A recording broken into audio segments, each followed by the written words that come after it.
Forging a successful career path begins from your foundation, a foundation of quality and professional education. It is a weapon of transformation and a passport to the future. Hipmat's credibility and years of training thousands of professionals in HND, BTech, BSc, and MBA in the schools of business and management sciences, engineering and education, with remarkable mentorship from the University of Bamenda for the BTech and MBA and the University of Boya for the BSc program is second to none.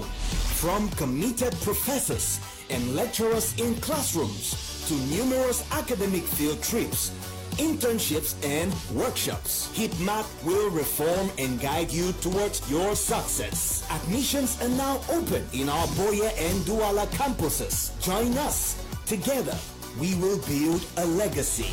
Hipmat is what it is today because of its excellent and competent teachers. You choosing Hipmat will be the perfect place to gain that professionalism that you need to further your educational career. The Higher Institute of Business Management and Technology, the University Institute for Professionals.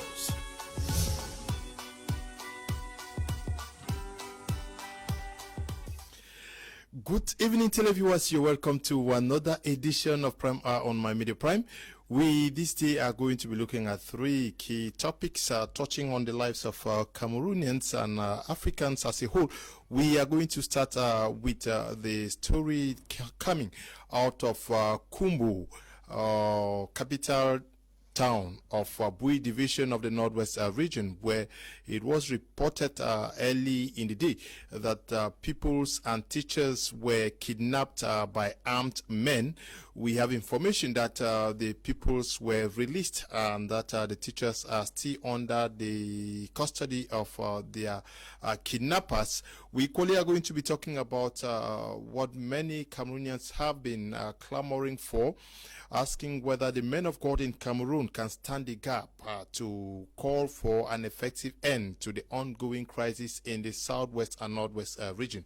We are going to end the program with a discussion on what is unfolding out there at the Ivory Coast, where the incumbent President Ouattara has been declared a winner of the presidential elections with a percentage of above 94%, that is giving his party a landslide victory.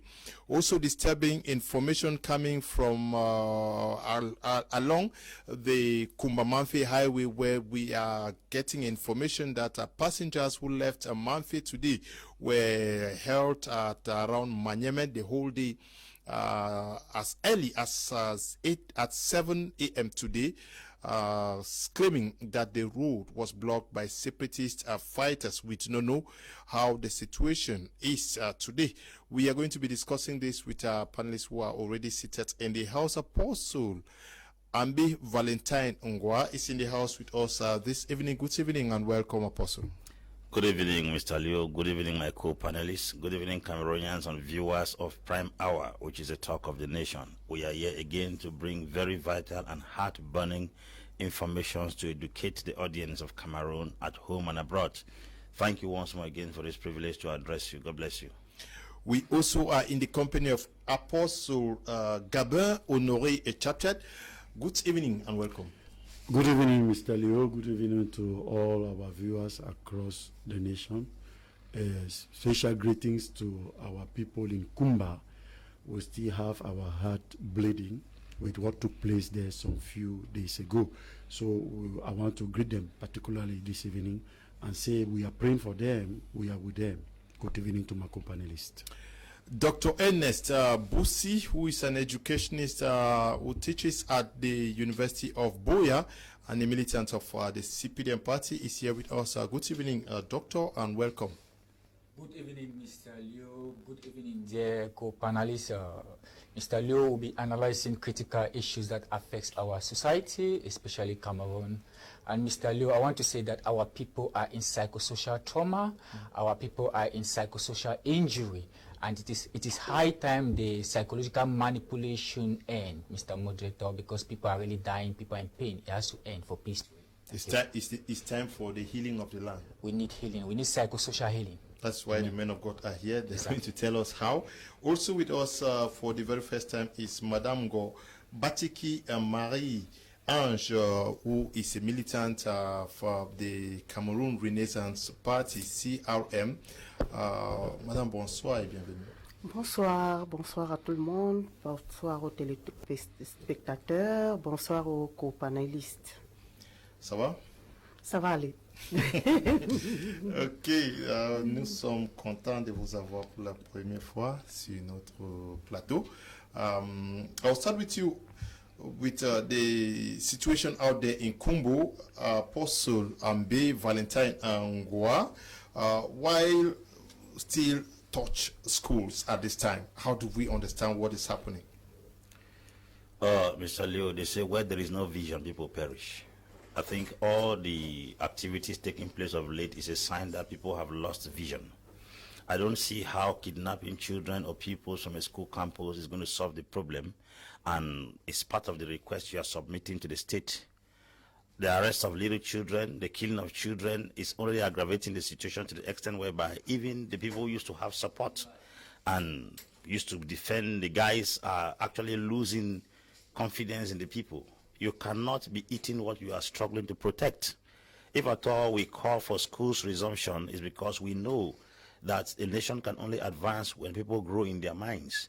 And if we are giving children the opportunity to go back to school and people keep kidnapping them, shooting them in school campuses, I think it's a very serious problem. The kidnap of pupils in Presbyterian school, Kumbo, and teachers is uncalled for, because I think that one is not a submission, it's not a worry, it's not even a complaint. It's disturbance and called public nuisance. So I think all those who are part of that useless act should come back to their senses, because it's not necessary. Okay, we're going to take a short break. We are coming right back to continue with the program.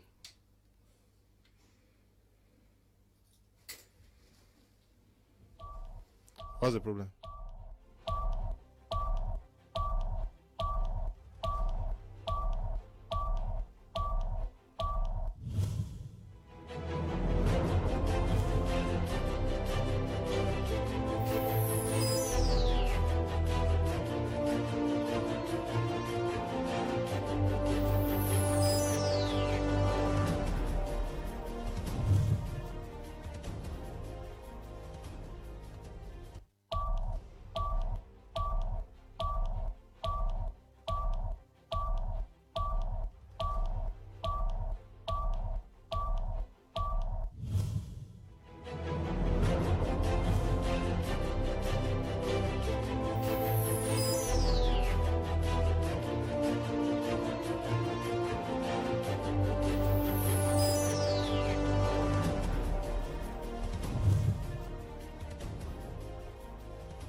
The socio-political crisis has destroyed Kumba. There is no business going on in Kumba. All business people have taken off from Kumba. There is just nothing moving in Kumba. So this peace initiative is so relevant to the entire city. Where there is love and there is no peace, there's nothing. These two must go together. There must be peace so that there is love, and there must be love so that there is peace. And that's why I came here, because I'm an advocate.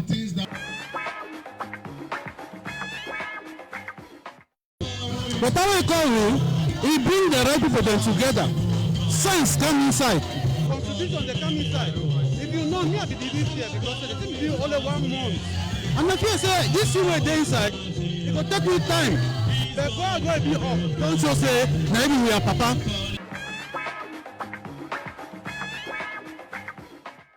We say, may we go beg God, the Almighty God. So may He take control. May He come take control of our land, bring peace and prosperity for our land.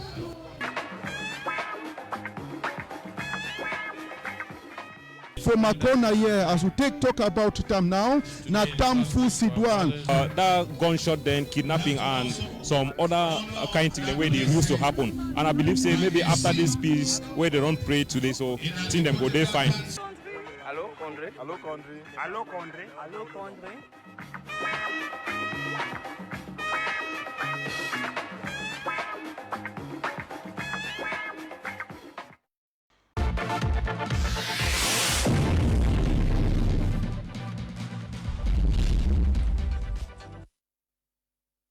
Hello there, welcome to the first edition of In the House for the month of July. We feel so excited that we are on the second half of 2020. Hooray! Because it's not really been easy, it's been the toughest year. Donc il faut que les gens, avant de dire, de décider de se marier, il faut qu'ils aillent étudier ce que c'est que le mariage. Thank you.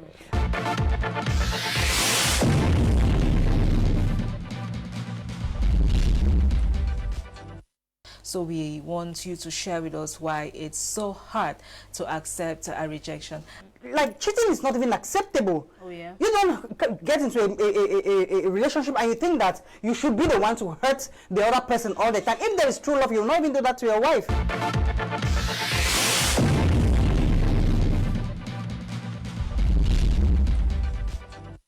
Can we really stop complaining? Oh, I mean, yeah. it's normal to rain, but when it rains and everywhere is just flooded. I mean, on a third road with no drainage, everywhere is flooded. You cannot even in a taxi, you have to sit and carry your feet up. Man, Ce n'est pas évident pour cet homme-là qui a mis déjà sa raison de côté, a commencé à utiliser ses émotions, de se retrouver maintenant avec une femme qui...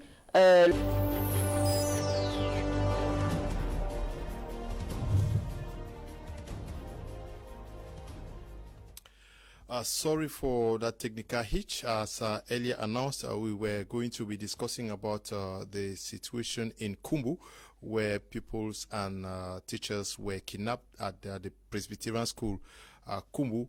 Equally looking at the situation out there in Cote d'Ivoire, where Alassane Dramane Ouattara has been declared winner with above 94% of the votes. But we were going to focus on the role that men of God are supposed to play as far as taming the ongoing crisis rocking the troubled southwest and northwest regions of our country. Equally looking at the situation of travelers who left Manfi for Kumba this morning, who were blocked as early as 7 a.m.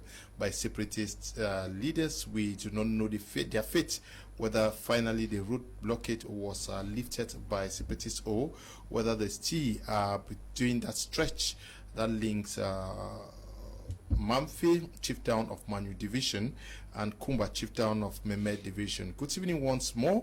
We were already discussing before we had a technical itch. We were with you, Apostle Ambe Valentine, understanding why the kidnapped situation out there in Kumbo today. Yes, as I earlier said, when there is no vision, people perish. When a war has lost its focus and doesn't actually know what they are demanding for, they will start focusing on directions that are not very necessary. From the initial start of this crisis, people had a challenge. They wanted a change of government, or they wanted to secede from the main state. Kidnapping children, I don't see how it fits into what they are demanding. I'm wondering if kidnapping children is part of their requests that is submitted. Because when you start dancing in between two opinions, it's a clear indication that you don't actually know what you want. One of the things that makes any revolution outstanding is consistency. If you are coming for secession, concentrate on secession. And all these other mechanisms put in place that falls back on the common man is instead causing people to lose popularity and instead making you lose relevance in front of your own people. Stopping education is not a cure to the crisis. You stopped it for 4 years and nothing has happened. You kidnap children now, it's not going to create any impact, because the same day you were kidnapping children, others were going to school. Don't forget that recently, the gruesome murder of children in Kumba could not stop schools from going on. If killing could not stop children from going to school, do you think kidnapping will do the magic? I think we should have a rethink, re-strategize, and then be able to know what we actually want, because as a matter of fact, now like this, nobody actually knows what these guys want at all, to be frank. Okay, your reaction when you got information that students or pupils have been kidnapped, though they say they have been released, but the teachers are still under custody, that money was requested severally from either the church for the guys. You know, Mr. Leo, when a pig start eating our own children, it means that the future is compromised. It's compromised because the children stand to represent the future. And if these people start bringing the struggle at the level of the children, killing the children, kidnapping the children, doing things against the children, it means there is no future again for the population of the southern Cameroon, because the children can't be involved into what they are fighting for. If they have any demand or anything they are fighting for, it should be for the children, not against the children. And now when they are coming and are trying to kidnap the children, it means, like the other panelists said, that they have lost focus. But I would say that they have been transformed now into what they call grand bandits. So they are no more fighters. There are no more those who are standing for their population, but they are turned to be thieves, because they are now looking for money to sponsor their personal interests. They are no more looking at the interests of the people, the interests of the people that they believe they are standing for. Okay. Can we understand that our schools are not safe at this moment? Because if in Kumba we saw the killings, and now we are seeing kidnapping in Kumbo, all chieftowns of different chieftowns of different divisions, one in the southwest, the other in the northwest. Thank you, Mr. Leo. I want to say that the psycho-dissonance that they are creating on these children is not good. The fear factor that they are creating on these children is not good. The nervousness that they are creating on these children is not good, whether the Amber Boys or whoever. I want to say that education is the fundamental human right for every child. And I think that for the past 4 years, majority of children have not been going to school. And at the end of the day, what has happened? It has caused a lot of school dropout. It has caused a lot of deviant behavior among children. So these children did not call for any crisis. And I want to say that young children are very vulnerable. It is our responsibility as a people to protect the children. And if you're fighting for a life cause, there is no need for you to hinder the education of a child, because education is what builds a child. And I want to say that the non-state actors who are abroad and stopping children not to go to school, they should understand that they went through formal education. And formal education is what transformed them, is what shaped them to become what they are today. And I want to say that the common man has been in pain for over 4 years now in the northwest and southwest. And this is, we cannot mix politics with education. And I want to say that the psychological manipulation and blame game must stop. We have to be proactive. And I think that if you are fighting a cause, you should look for solutions to the political table. And I feel that we can only solve our problem through genuine dialogue where we compromise, when we are assertive.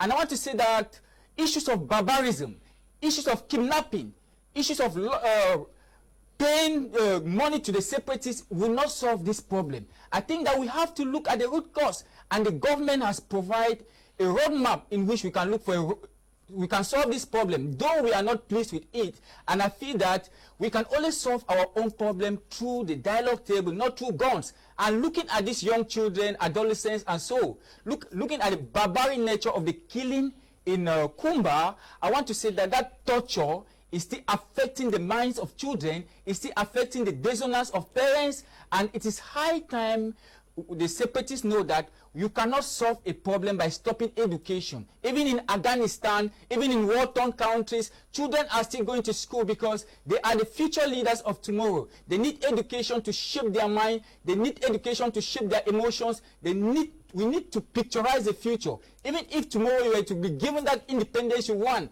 who are those to lead? You must dialogue with the government. You must be solution-based. And I think that the common man have suffered a lot psychologically and socially. The common man have suffered. There's poverty in the northwest and southwest. Let's allow children go to school because it's their fundamental right, Mr. Moderator. Okay, it's their fundamental right. The fact that children were killed in a school in Kumba, children were also kidnapped, and the teachers in PS Kumbo. Do we see the need, the urgency for this crisis to come to an end? Because however we look at it, it is the lives of children that are put at risk here. Mr. Leo, we didn't even have to wait to this extent to put an end to the crisis. The carnage that has taken place initially alone is enough to stop the crisis. I keep asking the $1 million question, that how many people are we still to bury again in order for the crisis to stop? Beginning from the children in Gabu, people came up, condemn. Baby Mata, the massacre in Pinin and Menka, and all the other atrocities. Militants that have died in their numbers were carried in trucks and piled like bags of rice to be buried. They are people's children. On both sides, the government is losing, the civilians are losing. Now, the purpose for this crisis has not been achieved, neither by the government, neither by the separatists. Now the trouble has fallen upon the common masses, because you don't hear separatists being killed again as before. You don't hear military being killed again as before. This day we hear of children. What is the role of children in a crisis like this? What crime have they committed to go to school? I'm saying that people can bear something for some time. Like Bob Marley say, you can fool some people for some time, you cannot fool them all the time. People have waited for 4 consecutive years, trusting and believing God that somehow the closure of schools or the arrest of schools was supposed to bring a proper solution to this problem, but unfortunately it has not brought any solution to the problem. Everyone has come to the consciousness right now that boycotting school is not a solution to the challenge. They've taken upon themselves the responsibility to send their children back to school. Now this is happening. All these threats will never solve the problem, because the children we just buried recently in Kumba was supposed to have been a threat that will cause every parent to send their children to school. But so amazing, children were still going back to school. Even when the children died, parents sent the children back to school, and they said there was an uproar everywhere, people were running helter-skelter. Children were still going to school. It's to tell you that the population has come to a place that they are not willing anymore to succumb to anything that would jeopardize the destiny of their children. Now, we have to understand that if parents were giving their accord for children to stay home initially, and they have taken a U-turn, listen to me, you can take a horse to the stream, but you can never force that horse to drink water. That will be the last kick of a dying horse if you keep on insisting that children will not go to school. We have called parents to stop their children from going to school, they succumb. They thought that sacrificing their children's education for 4 years will bring a solution, but it has brought much pain and frustration. They've also come to this understanding, just the way we instill the ideology in them to drop their children out of school, the ideology to send the children back to school has equally come back. You cannot take them from that one. Even the killing of children, kidnapping of children, we never stop from sending. So devise another means to solve the problem. There are many ways to catch a rat. You must not insist on one particular method, because if somebody has an antidote to your one approach, you will fail in life. Even God himself doesn't have one particular way. If the strategy of boycotting school is not working, I can tell you, trying to force it now will only cause the population to rebel against you. Get yourself put together, strategize, and make sure you go and get another approach to address this issue, because the school boycott will not work anymore. It will not work. Whether people force it or what, it won't work. That's the clear reality. Okay, it is the clear reality. Somebody was writing to me to find out whether there was a problem. I should tell them so that they start reacting. I don't know why you want to start reacting. No, it was a technical problem we had here in our studio. Madame Ngo Bateki Marie-Ange of the CRM movement. Comment comprendre les enlèvements dans une école à Kumbo après les tueries qu'il y a eu à Kumba la semaine passée? Justement, c'est incompréhensible parce que après ce qui s'est passé, les pleurs, les dénonciations et tout, on espérait qu'il y aura une certaine sécurité dans les établissements scolaires, où on pourrait mettre soit des vigiles, soit des policiers, je ne sais pas, même l'armée, comme on l'a toujours proposé la dernière fois. Mais bon, curieusement, parce que c'est presque la même scène qui se passe à Kumba, où les malfrats arrivent, on ne sait pas d'où ils viennent, et ils font leur coup, ils repartent. La même chose se passe à Kumbo. Ils arrivent aussi, ils enlèvent les enseignants, pas 1, pas 2, pas 3, au vu et au su de tout le monde, et finalement on ne sait plus. On dirait que c'est une manière de montrer aux gens du Nozo de ne plus aller à l'école. Parce que hier c'était des enfants, aujourd'hui c'est des enseignants. Et je ne sais pas si c'est parce que certains ont attiré l'attention des gens par rapport aux enfants qu'on avait tués, que les enseignants étaient où? Les enfants qui étaient morts à Kumba. On avait demandé où étaient les enseignants ce jour-là. Les enfants étaient à l'école seuls. Aucun enseignant ne s'est présenté pour dire, bon voilà, pendant qu'on attaquait mes enfants, peut-être j'étais au petit coin ou quoi que ce soit. Aujourd'hui, c'est les enseignants qu'on l'enlève. Pour nous, c'est incompréhensible. Parce que hier, c'était Kumba. Comme on le disait, hein, on l'a revendiqué, que hier, c'était Kumba. Aujourd'hui, c'est Kumbo. Oui. Demain, c'est quoi? Ce sera Manfé ou bien Woum ou je ne sais pas moi. Donc, il faut que ça s'arrête. Et qu'on arrête d'utiliser, de faire les mascarades, d'accuser les uns et les autres. Parce que là, il y a urgence. Il y a l'éducation qui est en jeu, l'éducation des enfants. Parce que ces enfants doivent s'instruire. Ou bien, si nous voulons faire du Nozo une zone des bandits, où comme il y a la guerre, après la guerre, ce sera la guerre, après la guerre, ce sera le banditisme, après, ainsi de suite. Vraiment, il faut que les uns et les autres, que ce soit les sécessionnistes, qui ont leurs revendications, mais qu'ils comprennent qu'ils mettent en mal le futur du Nozo. Le futur du Nozo.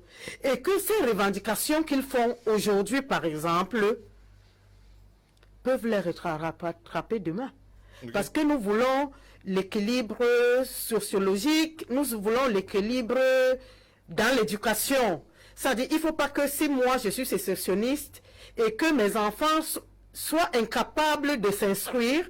Et puis, ce que nous revendiquons, c'est les gens qui ont les moyens, qui pourront envoyer leurs enfants à l'école, parce que les autres ne souffrent pas. Leurs enfants sont à Douala. Moi, j'ai des voisins qui fréquentent, du Nozo qui fréquentent normalement.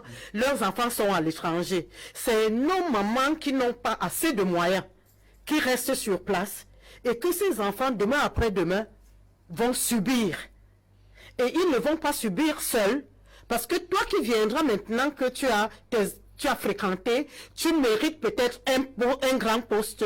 Ces délinquants vont te nuire automatiquement, parce que eux, ils n'auront rien pendant que toi tu aurais tout eu. Okay, Apostle, there is always this issue of taking responsibilities out of Cameroon. When there is a crisis and an action like this is committed, somebody takes responsibility. But for the past 3-4 years, hardly do we hear people outrightly accepting that we are responsible for this. Does this not also make most of the parties irresponsible because you don't engage in something and never claims responsibility for what is happening? Of course, of course. Like you said, of course. At least let people know why you are engaging. Why? With this. Yeah. Of course, because when you are such a crisis, in fact, where we have two parties, the two of them are claiming some things. So when we see those kind of actions, at least they should be brave enough to come out and say, I've done this, I've done that. If they want to prove to the people that what they have carried as actions are legal, or their intention is clear about it, it should be important and good that they should come out and say it plainly so that the people should understand. Yeah, because I understand that when Al-Qaeda does something, they say we did this, because when ISIS does this, they say we did it. They admit, yes, that they have killed, that they have bombed. They say they planned it and they prepared, they did that. But in our own context, we are not saying it. We will not say that maybe our people are cowards. We will not say that they are just like saying things or doing things that they are not able to stand for. But, Mr. Leo, they even will not go so far to ask them to come and, admit and claim those kind of acts, because they are not too good.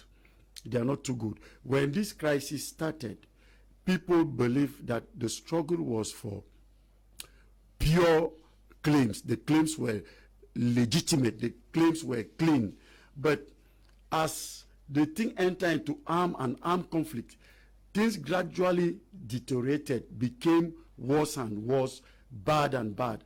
And if today we are not calling the two parties to stop, to cease fire, that both the government like the separatists, I would like to emphasize more on the government.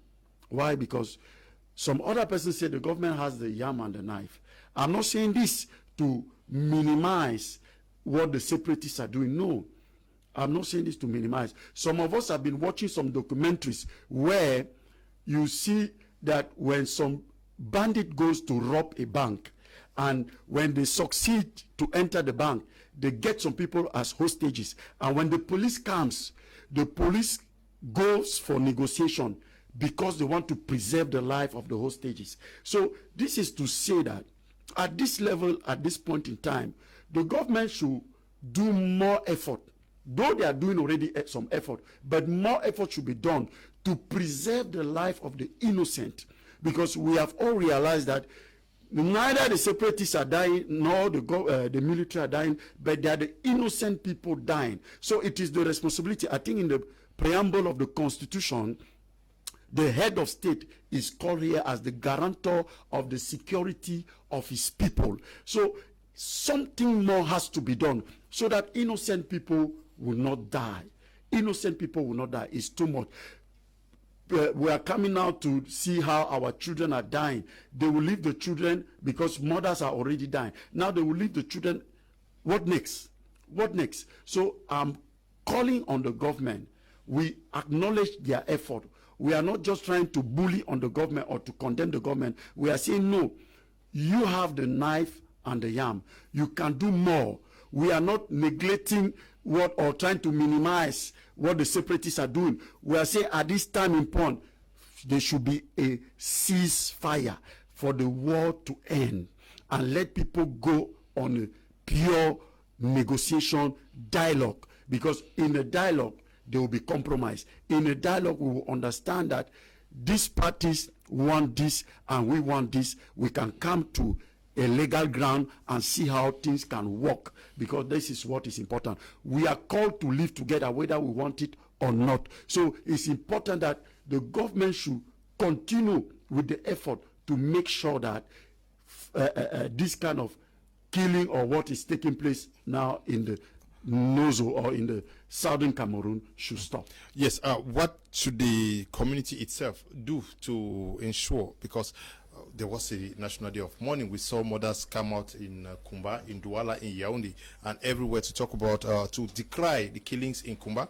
And today we have kidnappings in Kumbo. And we were talking even yesterday that after the National Day of Mourning, what next? We already are seeing kidnappings. What should the community do to stop this? Mr. Leo, I will not undermine what the women did. Yes. I want to say that they pass a message no matter what, because the stress is too much, the depression is too much, the fear is too much on the people, the pain is too much on the people. And the women just came out to denounce that. And they pass a message. This message, we have been suffering over time and space. Our children have been dying. Our loved ones have been dying. We have been grieving. There's that denial process. And Mr. Moderator, I want to say that when you look at that pain the people have been passing through over time and space, and the solution is peace is a process, I want to say that at this juncture, at this point in time, we must go back to community way of life, where parents and everyone in the neighborhood must act as a psychotherapist. And how can we do that? I think that we need a kind of talk therapy to this to the separatists. We need a kind of mind therapy where people can have sanity, where these amber leaders, where these ambers in the bush can think rationally. Yeah, but I'm also talking on the military also. It's war, eh? No, people need to talk. They are their children, and I feel that they need to talk to them. We need a talk therapy, and I feel that, Mr. Moderator, when pain is too much, it leads to psychoarousal. And what is psychoarousal? It leads to a lot of stress hormones that triggers, and it makes people to behave the way they behave. And I think this is the juncture at which all of us in the community, we must act as a people to denounce all this pain. And how should we do this? On both parties. I feel that it is a time where everybody must be a counselor. We need to empower these people with a kind of positive psychotherapy, a kind of positive psychotherapy that they should know that they cannot be fighting a war and killing their own people. Dr. Butsi, can persons act independently, individually, or as a community? Can you walk into a separatist camp to talk to them? It's not like walking into their camp. There are a lot of ways to do that. Can you walk into a military camp to talk to them? I think that it's possible to walk into a military camp and talk to the military. And with the separatists also must work on their dissonance. Because first of all, the fear factor is there. The issue here is that we have to be honest, we have to be genuine to solve this problem. If we are blaming the government, we should also blame the other part. Both parties are also harming the people. The people are in pain. We have seen situations where houses have been set ablaze, where the common man is suffering, they are IDPs, some are refugees. We accept that. We have seen situations that why children have been hindered not from going to school. It is our responsibility as a people to denounce this. I think that if we come out with a single voice as a people to denounce these separatists, to stop all this violent killing, it will end. It's a matter of us as a people looking at the people and telling them the truth. So if we are honest to the separatists to tell them the truth, I think that we can solve this problem. It's a matter of us being genuine. And I've not seen that situation. That fear factor is still within the people. And I think that if the people come out genuinely to denounce the separatists, this war will end. And I think that the separatists also have to be calm on the people. And the military's responsibility is to protect the people and protect their properties. And I feel that both extremes, they have to calm down. They have to bring a kind of defense mechanism where they are there to control the people, not their own ego. And I feel that both parties have caused harm. It is a responsibility for us now to look at the way forward. And what is the way forward? Stopping children not going to school will not solve our problem. The way forward is for us to dialogue and the government have provided the way for dialogue. And if it's not enough, we should hit on the government, we should not hit on the common man. You cannot be hitting on the common man that is already in psychosocial pain, that is already in poverty, that life is so difficult on the common man, and you are stopping young children not to go to school. And the schooling of young children is not something that we can debate on. It is their right, it is their duty to go to school. And I feel that when you look at the way they are thinking, the separatists in the bushes are thinking, they do not think normally again. That's why I say we need a lot of therapies. We need to work because it's a period of trauma. And to meet them in the bushes, it takes a lot of risks. And we can only do that when government also is assertive to compromise to talk to these people. When the separatist leaders also are brought also are assertive and willing to come down on their high horse and talk with the government. Ok, docteur. Yes. Qu'est-ce qu'il faut faire pour que ça ne continue pas? Je viens d'écouter un peu ce que le docteur dit. Où il dit aux séparatistes, à la population de dénoncer les séparatistes. Je veux savoir au juste, êtes-vous sûr que c'est les séparatistes qui font tous ces dégâts-là dans ce qui s'est passé soit à Kumba ou à Kumbo? Nous, on veut la paix. Et la paix n'est pas qu'on indexe certaines personnes sans preuve. Parce que nous avons eu l'expérience de Garbour, où on a indexé les séparatistes et certaines personnes ont eu même des menaces et après les résultats sont sortis. Donc évitons de toujours indexer les gens d'en face pour une malversation quelconque. Pourquoi? Parce que rien ne prouve que c'est les séparatistes qui font tous ces désordres. Rien ne le prouve, jusqu'à preuve de contraire.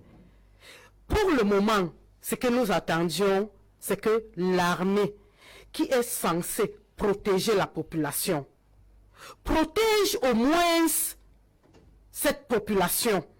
C'est-à-dire, même s'ils sont, comme on le dit, avec eux, dont la population protège les séparatistes. Mais si l'armée était présente pour protéger les populations, je ne crois pas que, après ce qui s'est passé à Kumba, après ce que les gens ont revendiqué, on aurait eu des problèmes, mais pas plus dans les établissements scolaires. Parce que ça, c'est une manière soit de se moquer de nous. Quand je dis de se moquer de nous, vraiment, je parle entre guillemets. Parce que, je le dis, soit ceux qui font ces actes. Je parle de ceux qui commettent ces actes. Je ne sais pas de qui c'est, mais c'est une moquerie.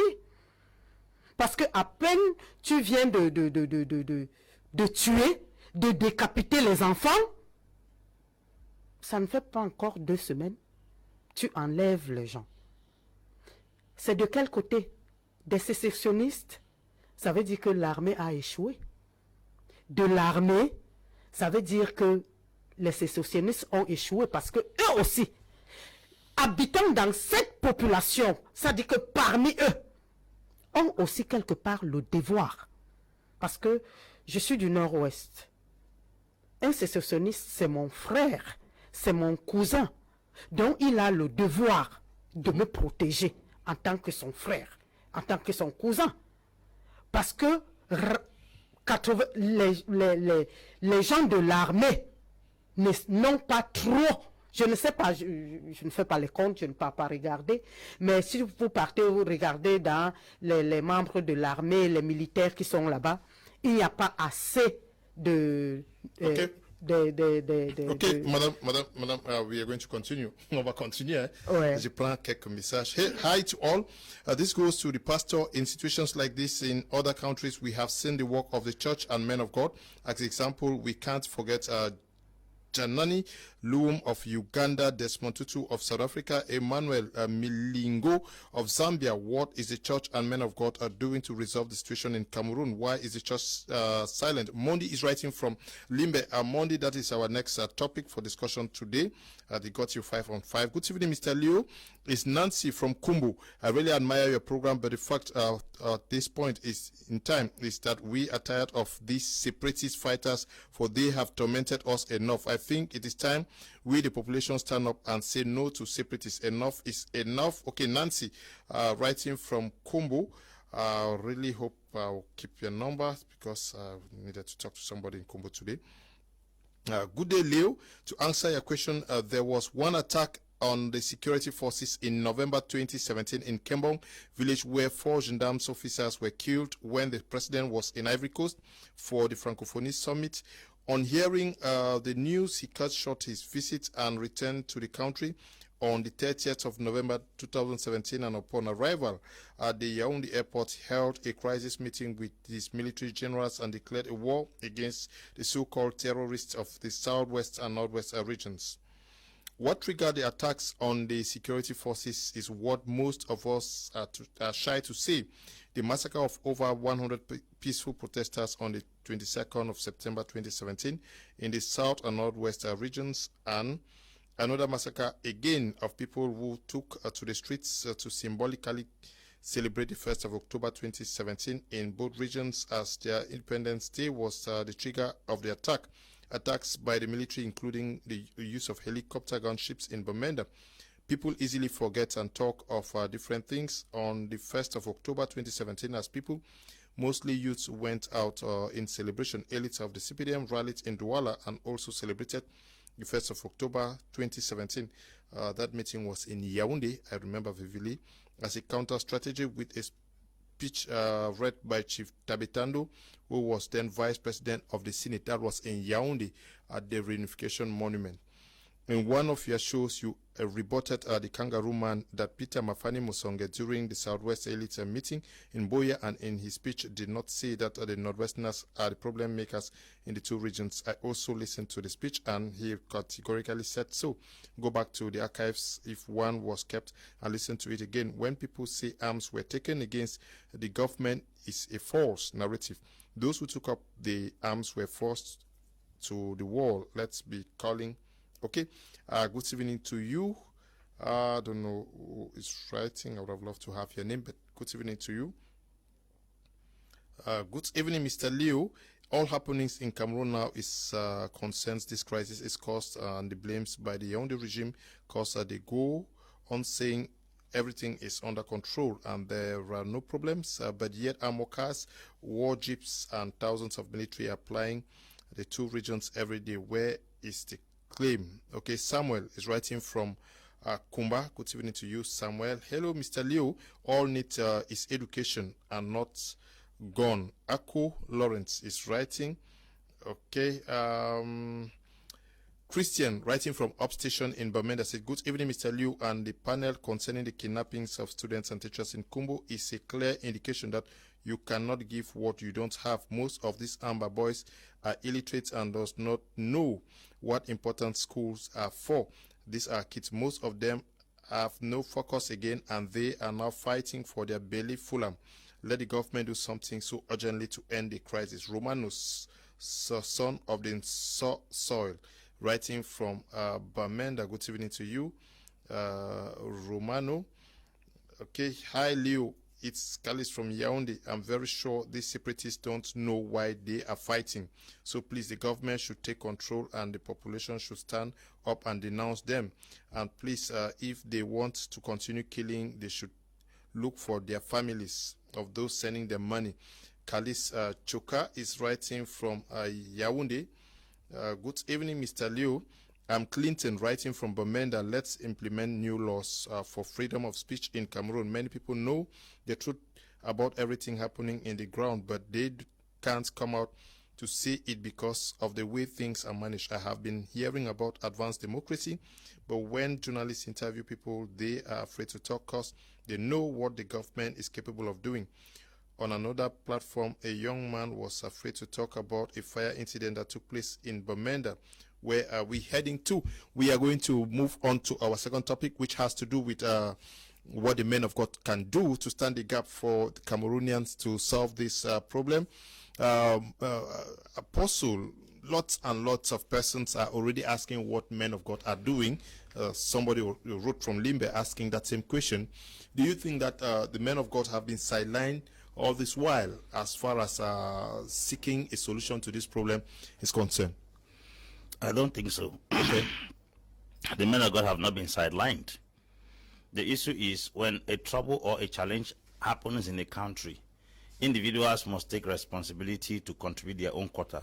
The government is not supposed to invite anybody to participate in solving the crisis before we can know how relevant we are. Saying that the men of God have been silent, I beg to disagree with that, because I, for one, as a servant of God, have been on different TV platforms debunking both what the government is doing, which is not good, as well as what the separatists do, which is not good. I cannot say as an individual I've been taking a responsibility all alone. The Church of God in Cameroon is first of all spiritual in nature. And knowing fully whether this battle we are going through is more of a spiritual battle than a physical battle, we are tackling it spiritually. And it's often that it's very normal that the church can be carrying out spiritual exercise from behind to tame the crisis without making it public. And that doesn't mean that the church is not participating or working something extremely hard to solve the crisis. The second thing we have to understand is this.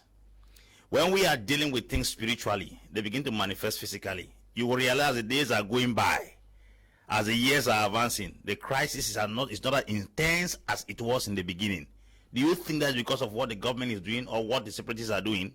Some people are at the backside of the desert who are handling things from a spiritual point of view, and they are dealing with the forces on ground. One of the things we don't understand is that we believe that those who come on air and project themselves as problem solvers are actually the problem solvers. They are not. Most of the times, those who are operating spiritually, you don't see them. Just like the forces operating behind the crisis in Cameroon, you don't see the marabouts. The witch doctors and the Rosicrucians come on air to show that they are the ones instigating the shedding of human blood and drinking of human blood and eating of human flesh. They don't do that. So you don't expect pastors also to come on air and show them how they are praying. We must not organize prayer in stadiums, in our churches, and put them on television to tell the world that we are praying for Cameroon. We are praying for Cameroon. And there are practical steps we are taking to solve the crisis equally. Pastors gather, they talk about issues. There's even an association of pastors in Cameroon who are working strategies on how to go about with the crisis.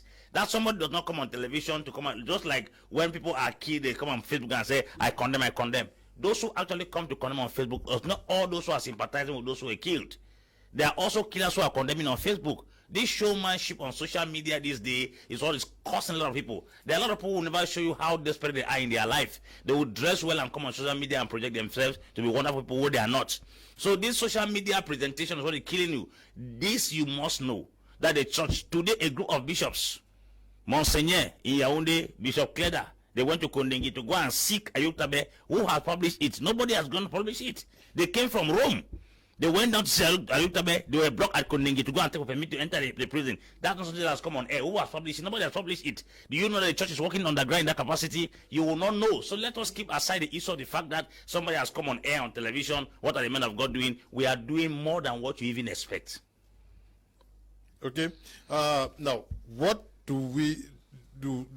What should the capital role should the church be playing in times of crisis, like the crises that are ongoing in the southwest and northwest region of Cameroon?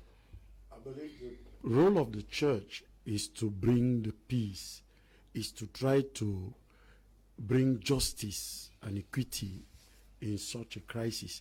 The church, is true, has been doing a lot, but sometimes the other people who are talking, I beg your pardon, they want to see the church like they're seeing other NGOs and other people trying to solve the crisis. But to bring to the memories, I remember Cardinal Toumi has tried to bring a dialogue, an Anglophone dialogue, which was stopped because the government did not see into it as a solution to the crisis. But I believe if the government allows the church to really take its place, the church has more to give has more to give, because this problem is not just about political solutions. We have said it is also spiritual, and it's more spiritual than even physical, because we know the world is being ruled by forces. So if the government really opens up to the church and allow the church to play its role, the church will play the role, because there are some initiatives that the church has tried to carry, but which were being stopped by the government. I've quoted the one of Cardinal Tumi. My other panelists quoted the one of Bishop Cleda and the other bishop who went to the prison to see Ayokta Sisitiku. So there are those kind of things. So we, the church, were instead using this platform to ask the government to allow the church to express and to play its own role. Because each time the church wants to come out, it's like, you know, the government does not give room to the church. I've seen another communique from one of the church member, another pastor, who wrote to the government and proposed to the government that the government should look for means to allow the church people, the pastor, to go and preach to the people in the bushes.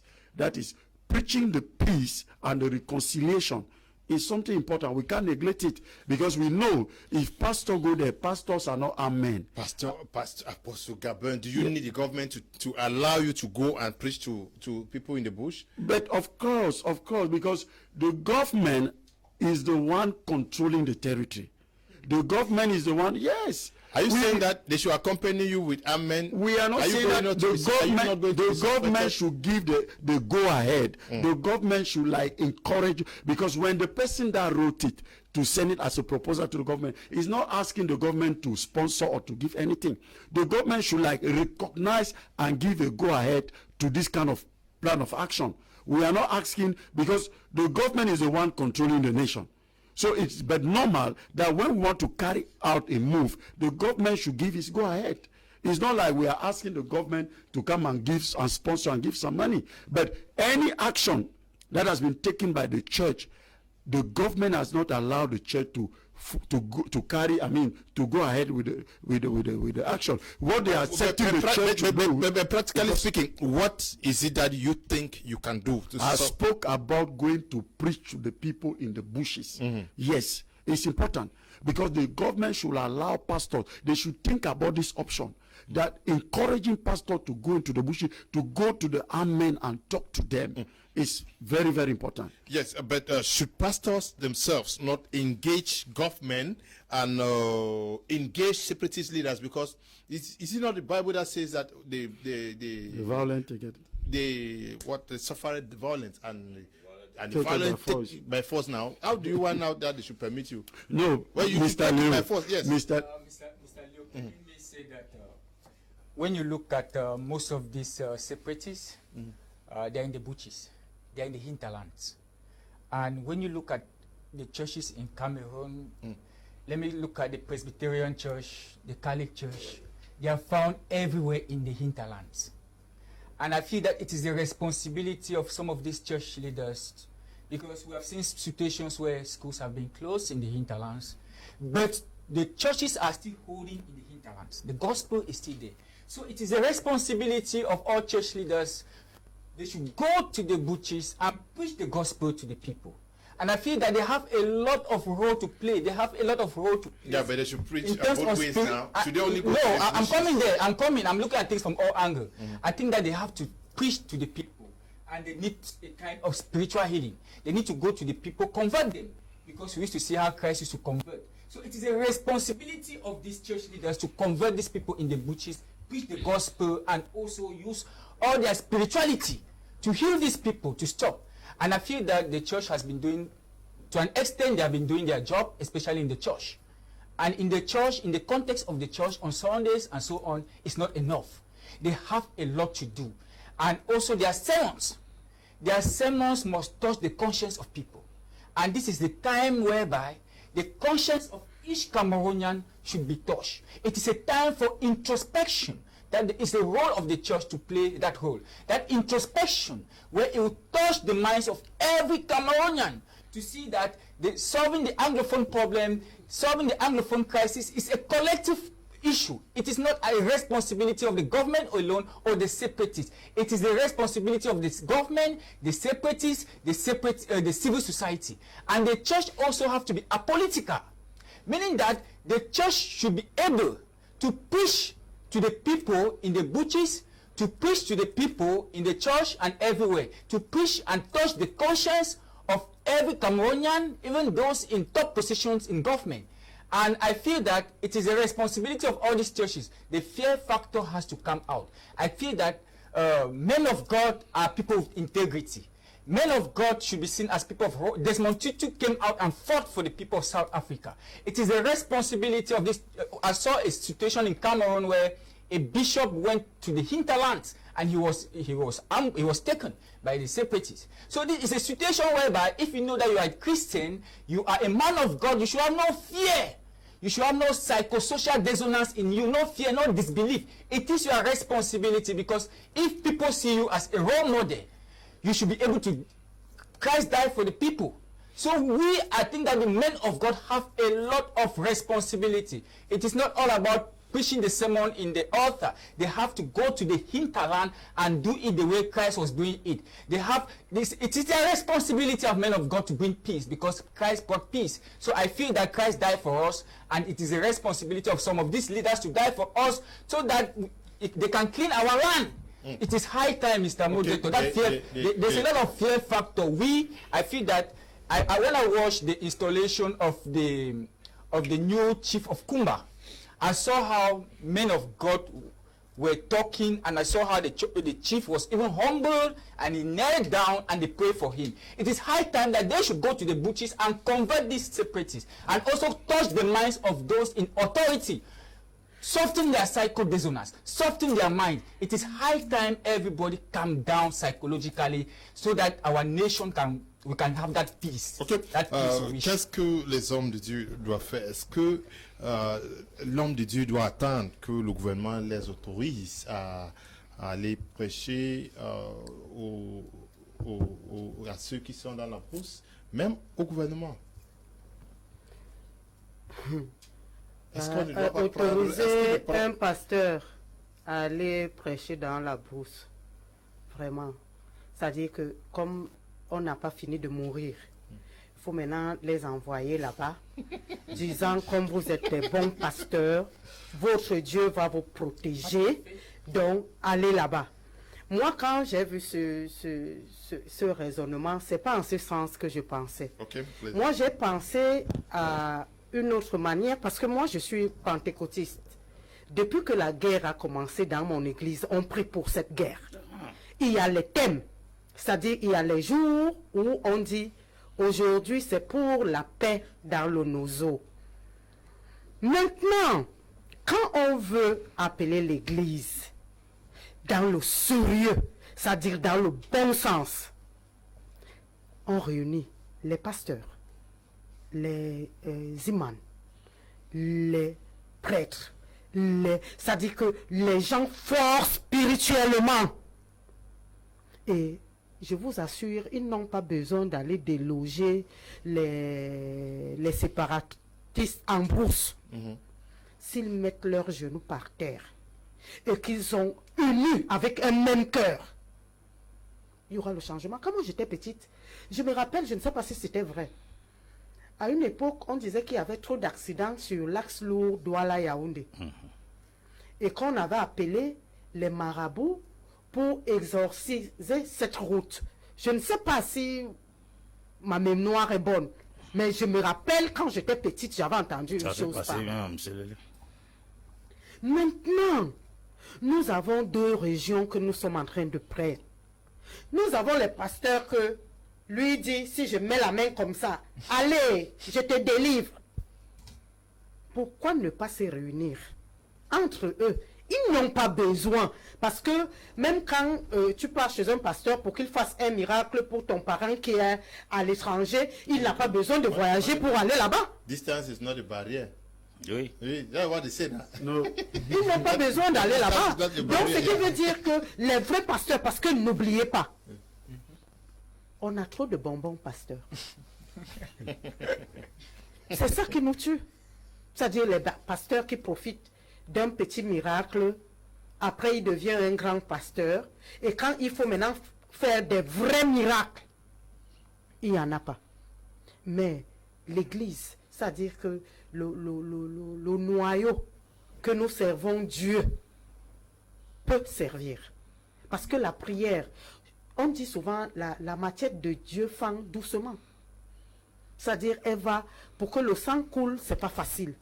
Donc, ça veut dire que si les pasteurs, aujourd'hui, je dis bien se mettre ensemble, n'envoyez pas un pasteur qui va dire que non, moi j'ai ressuscité le frère de Jésus, donc je peux aller là-bas. Après, tu entends qu'en un temps de mouvement, on l'a tué. Et ça va frustrer encore d'autres pasteurs. Qu'ils se mettent ensemble, qu'ils mettent leurs genoux par terre. Les pasteurs catholiques nous apprennent des neuvaines, qui nous apprennent la prière à Saint Joseph, qui est le parrain de la guerre, qu'ils nous associent aussi. Hein. Si les pasteurs se mettent ensemble, c'est-à-dire ils organisent une réunion où on voit les pasteurs, les prêtres et tous, et qui disent au Cameroun, aux Camerounais que maintenant, laissons les armes. Ne regardez plus les armes. Mais asseyons-nous. Prenons ce psaume. Lisons-le pour la guerre. Ok. Je crois que c'est la meilleure façon que d'envoyer les gens ajouter des morts. Parce que chaque mort... I just want to add something on to what she said. Because I brought the issue of sending the pastors. You know, when we said sending the pastors, those places have pastors. And it's important that we say that if the pastors in Cameroon, the government like giving the go-ahead for pastors to do it, it's not the pastor who leave Douala to go and preach there because they don't know the pastor from Douala or from Yaoundé. But the pastor from Douala, who is the brother of the pastor from there, they will stand together in prayer, and that man will be commissioned because he knows the people to go and talk to them, and his talking will carry more power. We are not saying that pastors should once the government comes into it, yes, does it not give a political sense into it when we know that anytime something has to do with the government, people say, oh, it's not in that sense. It's not in the sense, because you can't carry an action in the country if the government does not like authorize you to do it. You know what is killing Cameroon? Yeah. The reason Cameroon is that we carry a lot of things to do privately to the public. Okay. The churches are under the Ministry of Territorial Administration. Okay. And when the Ministry of Territorial Administration is going out on a business, the government sponsors it. Giving food and mattress to IDP is under that ministry. And if pastors are under that ministry, they are supposed to sponsor the... Let us not begin to talk magic here. I don't like sentiment. If the Ministry of Territorial Administration recognizes the responsibility of pastors, we're supposed to have called the pastors, equip them financially and otherwise. That's question I ask you. That's what I'm coming. I want to answer line from the beginning. I'm asking you. Yes. They were supposed to equip the pastors on the ground without the knowledge even of the separatists. That's what we are saying. Wisdom. It's not like official. They should recognize the work of the pastor. It is their responsibility. The Ministry of the Administration, if they recognize the office of pastor, we're supposed to have called that ministry under them and say, we count on your intelligence and your anointing. We are engaging you into this process. Go there as saints to preach the gospel for us. Meanwhile, we are the ones sponsoring you on the ground. This is not an issue that was supposed to be discussed in the public. It was the Ministry of the Administration that was supposed to have gathered the pastors and make them go on a mission to go and... My question is, and that's where le problème de sang commence à tomber. Si les vrais pasteurs se mettent vraiment pour prier, ce sera de gauche comme de droite.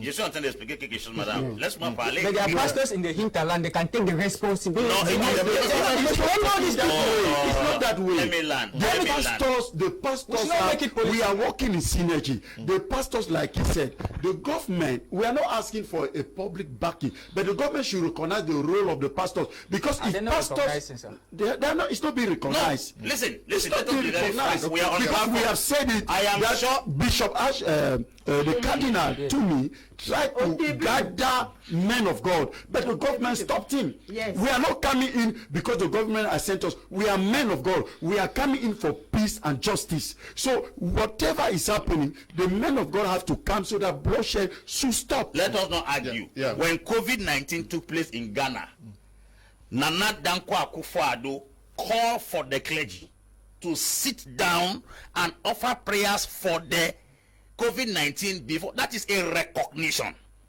In Calabar, Ben Ayade, the governor, when there was to collect taxes, he called the clergymen by recognizing and giving them a responsibility. We have a Minister of Territorial Administration. They are supposed to call us. Man of God, that's the first question I ask you. That's what I'm trying to answer you now. He was supposed to assemble pastors as people under his jurisdiction that he recognizes, give a particular budget. Let us stop talking sentiment here.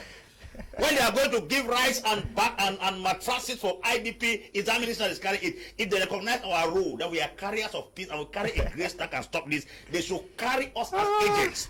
And this is not supposed to be done publicly.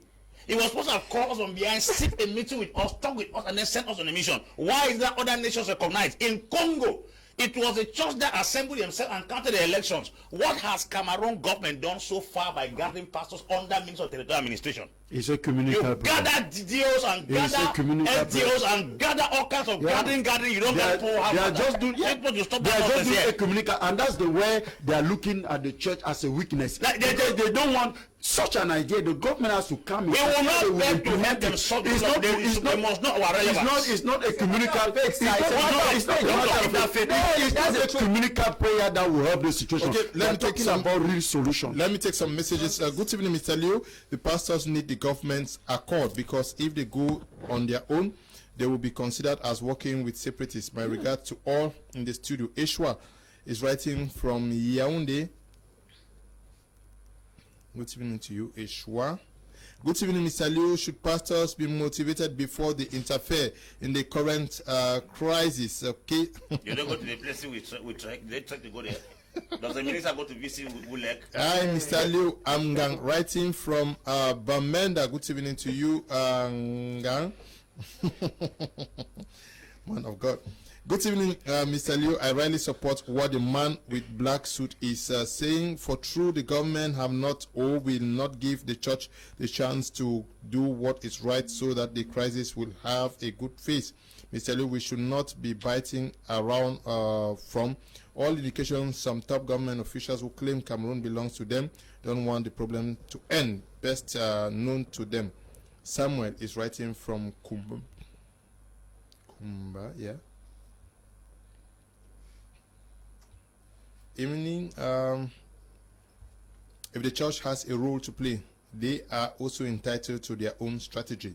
If the government has painted Cameroonians as terrorists, then dealing with such persons should have the government's endorsement. Because both camps have reached the extreme of their expectations. We don't need to meet the boys in the bushes. Let the church be given the leverage to call the shots without infiltrations. I know what I'm talking about. I was this SG in the planning committee of the communication service in Kumba, and I know the conflicting dynamics that took place. Apostle Collins Wilson, writing from Kumba. Good evening to you, Apostle. Greetings to you over there. I think it's high time the church as a whole match and denounce all these evil activities going on in the southwest and northwest regions. I think if the churches lead by their clergies join all the women and march consistently, then I think change will be. Let the clergies become proactive. Clovis is writing from Bamenda. Good evening to you, Clovis.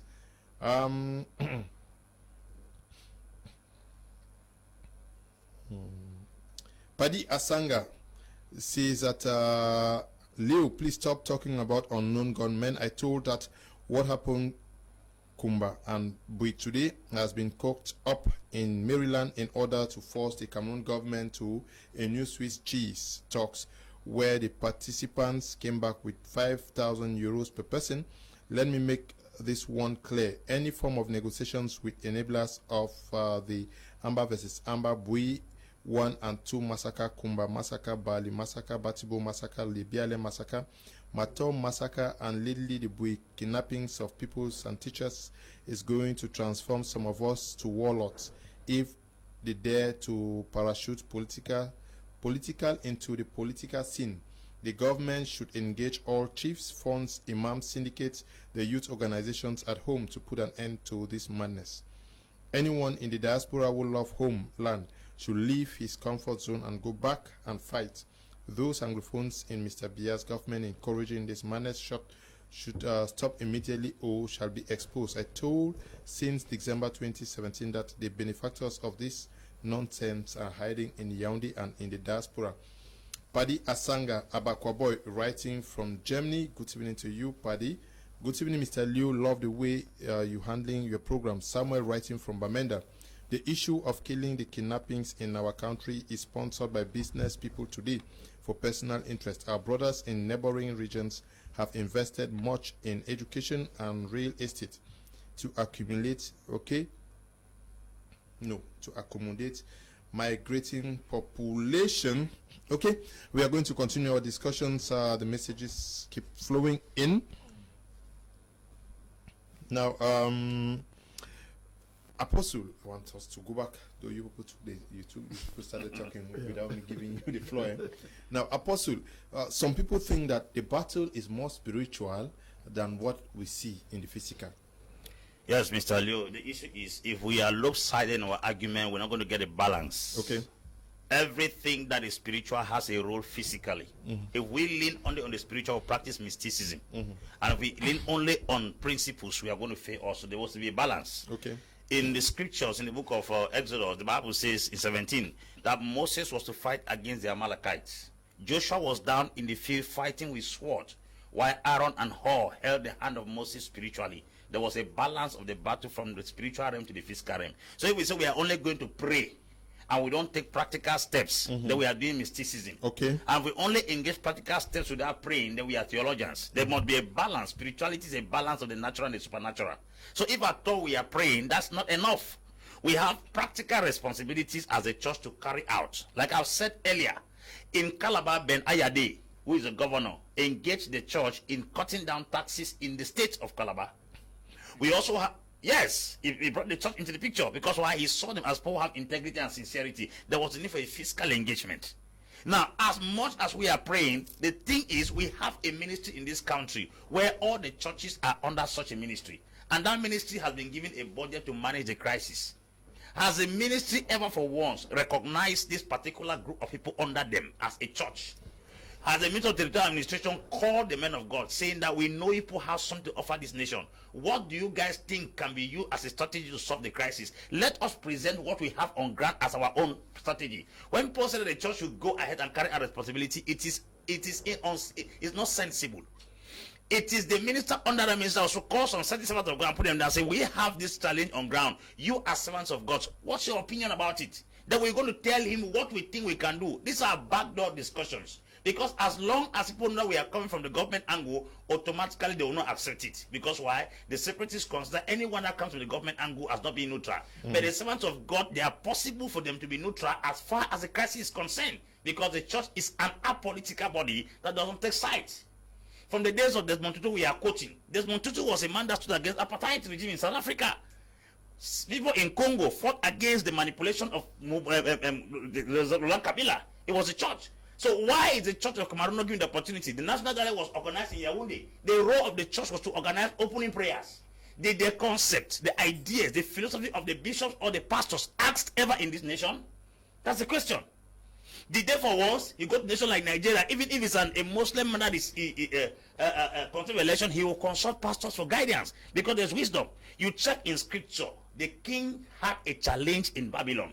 I don't know if our own leaders don't read the Bible. What did they do? Bible says he sought for a man called Daniel, was a prophet in the land for direction. Has this nation ever for once consulted the body of Christ for guidance? We are being considered as those who begin and end prayers in occasions. Bishops come to open national dialogue prayer and come to close it. Their ideas are not relevant. Have they for once, they have called civil societies, called journalists, called all kinds of people in national dialogue. Did you hear them call the church? Did they invite the church on any occasion? When somebody has a solution and the solution is not sought after, there's no need to begin to run after people. We have what it takes to solve the crisis, but we are not that cheap to be running after the government. If the government knows our relevance, they should go after us. Simple as ABC. It's as simple as ABC. In the land of Egypt, even though Pharaoh was a man that worshipped a snake, he consulted Joseph for wisdom to solve the crisis for 7 years of dryness.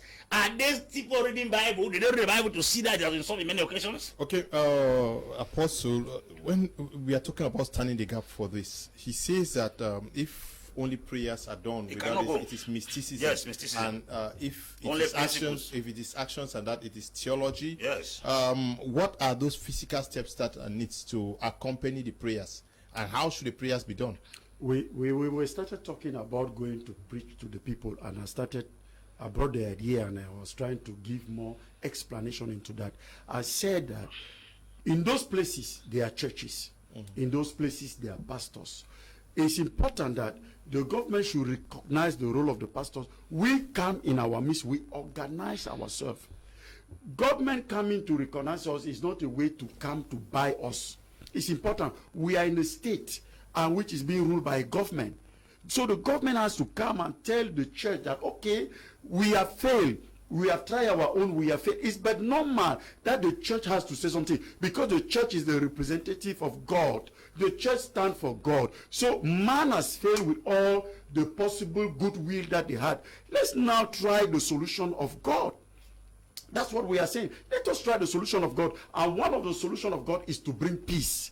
To bring peace, not in the way and manners of men, but in the way and manners of God. That's what I'm saying. If they come and support the men of God and give a way forward to the church will organize itself and touch the other people. While we are praying, others are going into the field to talk to those our brothers. We have never said it's going to be an easy task, because the other panelists said that it's fear. It's not about fear. I don't think there are more robust people in the world like the churchmen. But Apostle, yes, why are you people saying limiting your role to just preaching?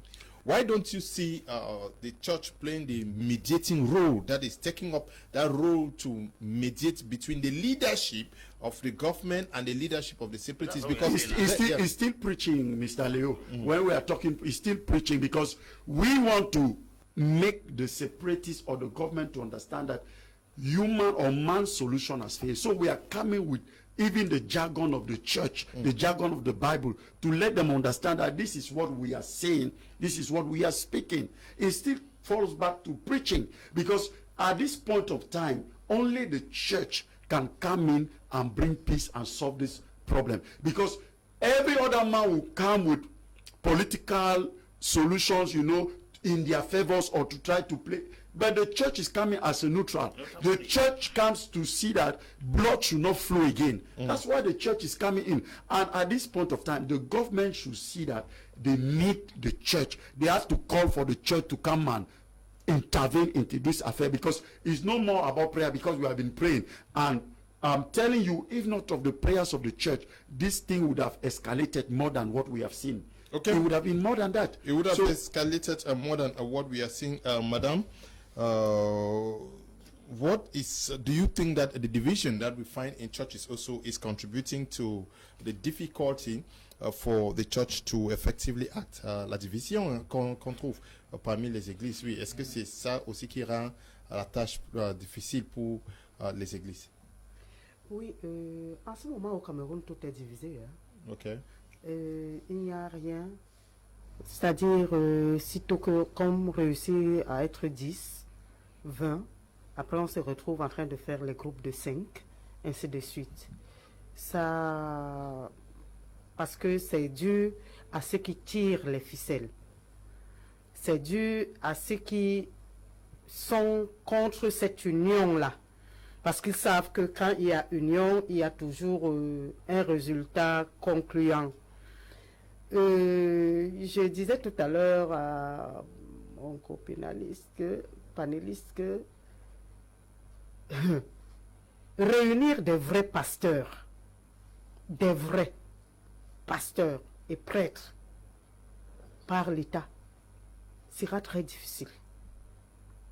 Parce que, si vous vous rappelez, moi je parle toujours du passé, quand la guerre du Nozo venait de commencer.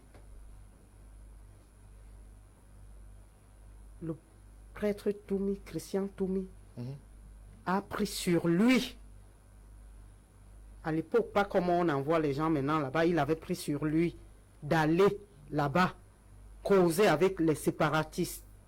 Tout le monde sait que l'État a dit, le gouvernement a dit non. Tout le monde le sait. Après, on a organisé un dialogue qui était comme un monologue. Parce que, est-ce que les plans que Christian Toumi avait pour aller là-bas ont été pris en compte? On n'a jamais su. Est-ce qu'il y a eu une peur? Parce que les séparatistes sont des êtres humains. Nous tous, nous sommes des créatures de Dieu. Donc, ce qui fait qu'automatiquement, quand on sait que la main de Dieu est quelque part, il y a une petite peur. C'est comme tout à l'heure, je parlais des militaires aussi. Quand on sait qu'un militaire est placé, même s'il n'est pas armé, hein, suffisamment qu'il soit habillé en tenue militaire, on a peur de lui. Quand on sait qu'un vrai homme de Dieu s'engage pour quelque chose, on a peur. Les hommes de Dieu ne sont pas très respectés dans notre pays. Je donne un petit exemple, comme Monseigneur Cléda, qui a trouvé un médicament pour la Covid. Vous savez ce qui s'est passé dans d'autres pays. Mais ici, on a tout camouflé. On a voulu, peut-être s'il y avait moyen même d'arracher son cerveau pour pouvoir exploiter ça personnellement, on aurait dû le faire. Mais ça ne nous coûtait rien de le mettre en avant et de dire, voilà, Monseigneur, il est quoi? Archevêque. Il est archevêque. Ça ne coûtait rien de donner ce titre à cet archevêque que, voilà, chez nous au Cameroun, on a un archevêque qui s'est assis et qui a trouvé un traitement pour la Covid. Donc la même chose que le cardinal Toumi avait fait à l'époque pour proposer comment arrêter la guerre dans le Nozo. C'est comme ça qu'il a été freiné. Mais il ne faut pas les en vouloir. Parce qu'ils savent. Nous tous, on sait que ici, là maintenant, si un vrai homme de Dieu entre ici, se met à genoux là devant la porte pour dire, je vais exorciser cette salle, je ne crois pas que quelqu'un va rester debout.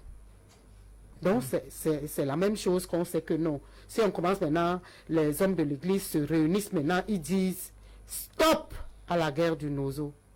Les vrais visages vont sortir. Okay. Good evening, Mr. Leo. It's Madam Chia from Bengui. I think you guys are giving good points there. More grace to you. Madam Chia, good evening to you. Glad to read from you all the way from Bengui. With due respect, please, Apostle Lambe is political and not a realistic background. Prayers is obvious. We are talking about men of God publicly demonstrating with their captive audience to pressurize the government to react. How do you expect the devil to invite the Holy Spirit? These bishops are Lowum of Uganda, Tutu of South Africa, Milingo of Zambia didn't end at background prayers. We're not invited by the oppressor. Apostles, can we be serious? Monzi, okay, still writing from... Who said they should end with prayers? Are you following the debate? Good evening, Mr. Leo. The pastor keep on insisting that the Ministry of Territorial Administration should invite the church or men of God secretly to preach or intervene to look for a solution to end the problem, but not guidelines be given to them. And if they go against, I tell you, Kondengi awaits them all. Okay. Samuel is writing from Kumba. No Kondengi. Please, we should respect our men of God. There is the separation between church and state. You cannot wait for the government to sponsor the church to go and preach the gospel. The commission to go and preach the gospel for the transformation of the soul of man is in the hands of the church.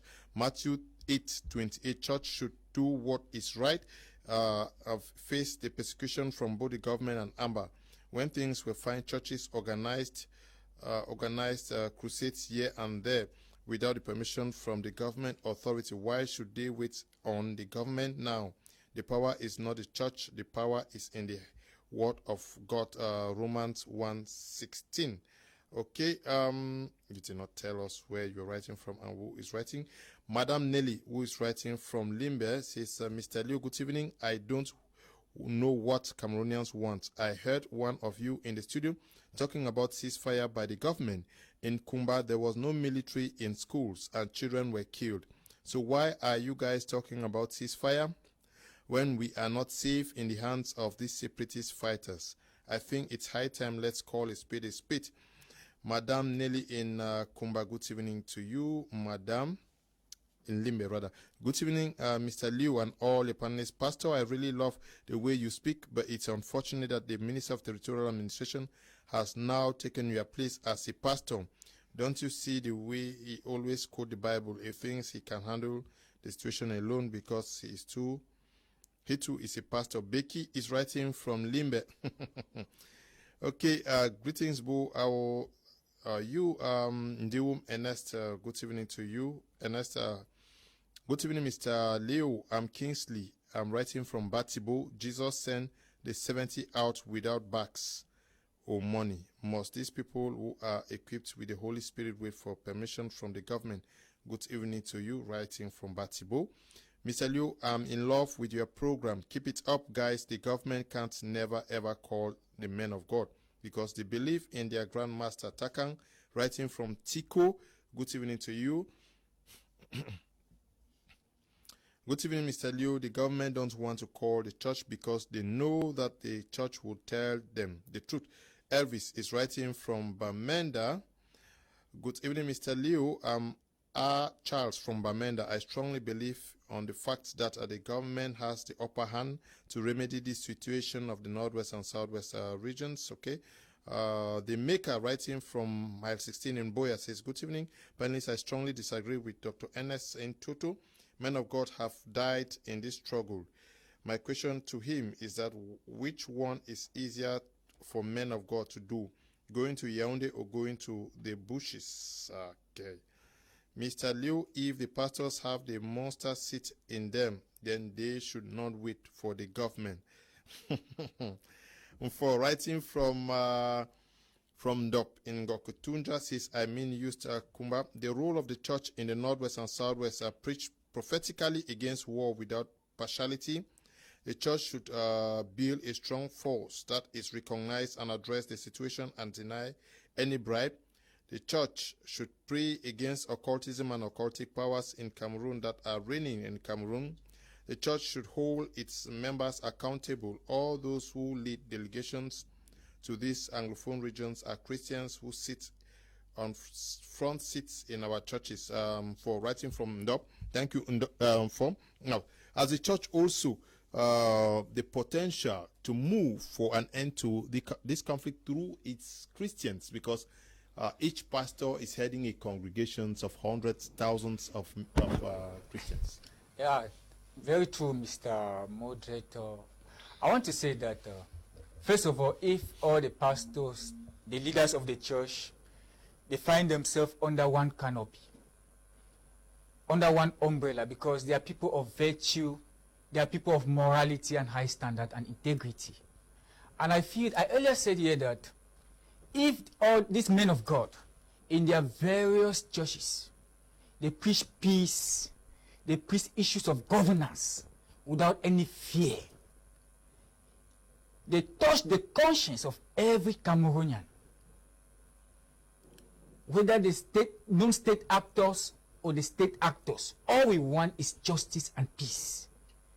They have a lot of responsibility. We cannot sit and keep on waiting for authorization from the government. But I still feel that they still need that authorization. They need the authorization to do the recognition by the state. They need the recognition to do their job as church leaders. But we have reached a situation whereby every person has a responsibility. That's what I'm saying. Everybody has a responsibility to preach virtue, to preach morality, a sense of sanity. And I feel that, Mr. Moderator, if all the pastors in their various congregations, in all denominations, whether Christian, Muslim, in all denominations, stand for the truth, nothing but the truth. They are selfless. They are selfless to tell the people, looking into their eyes, telling them the truth. Because I feel that most of these congregation house state men of God, men in government, and also parents who put to bed the separatists. Because the pain is on the common man. So we should look at things from all junctures. Because the pastors, the clergies, and the Christian, it is their responsibility. It's not only the pastors alone. But if I feel that if the government give the recognition to these men of God, they'll have that mindfulness to do their job the way they're supposed to do. But I still feel that issues of spirituality is something that it comes within the pastors. Issues of spirituality comes within the pastors. It is their responsibility to heal the land more.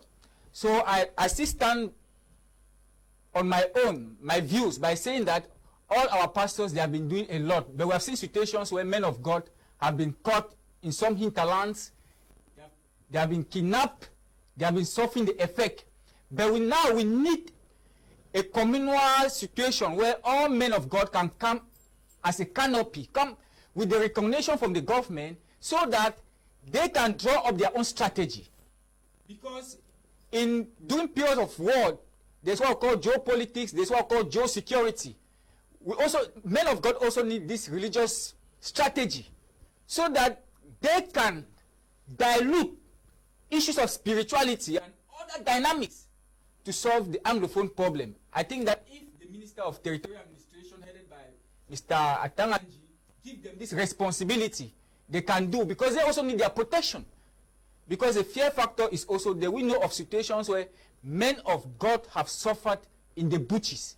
So it is high time now that men of God should also look for different strategies and avoid other persons of the civil society.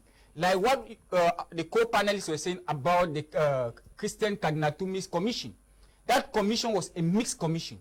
But if an opportunity was given for that commission, I think that that commission would have rallied all the Anglophones to look for the way forward. But now, I feel that we need a commission whereby we can see religious leaders from all denominations that is being recognized by the government.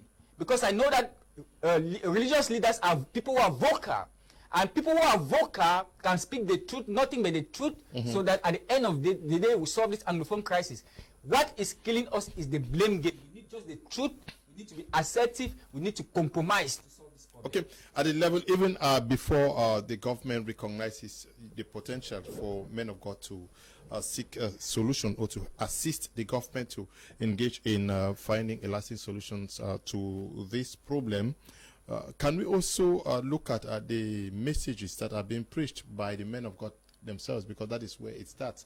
Those are the seeds that are being planted. The message of peace, the message of judgment, the message of condemnation, message of tolerance. Should it also start at that level? You know, Mr. Leo, we preach peace. Jesus said in the book of Matthew 14 verse 27 that the peace I leave to you is not like the one of the world. We preach peace.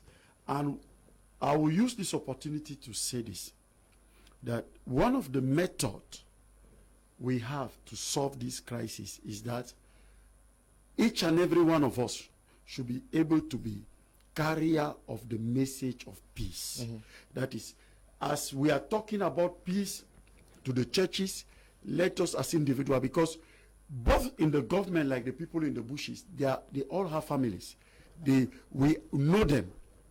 So if your brother is somewhere, one of the separatists, and you start talking to him about peace, somehow, even if the brother is radicalized, that message will be a seed in the spirit. And the accumulation of many seeds will make one day the rain of peace will also fall into his life.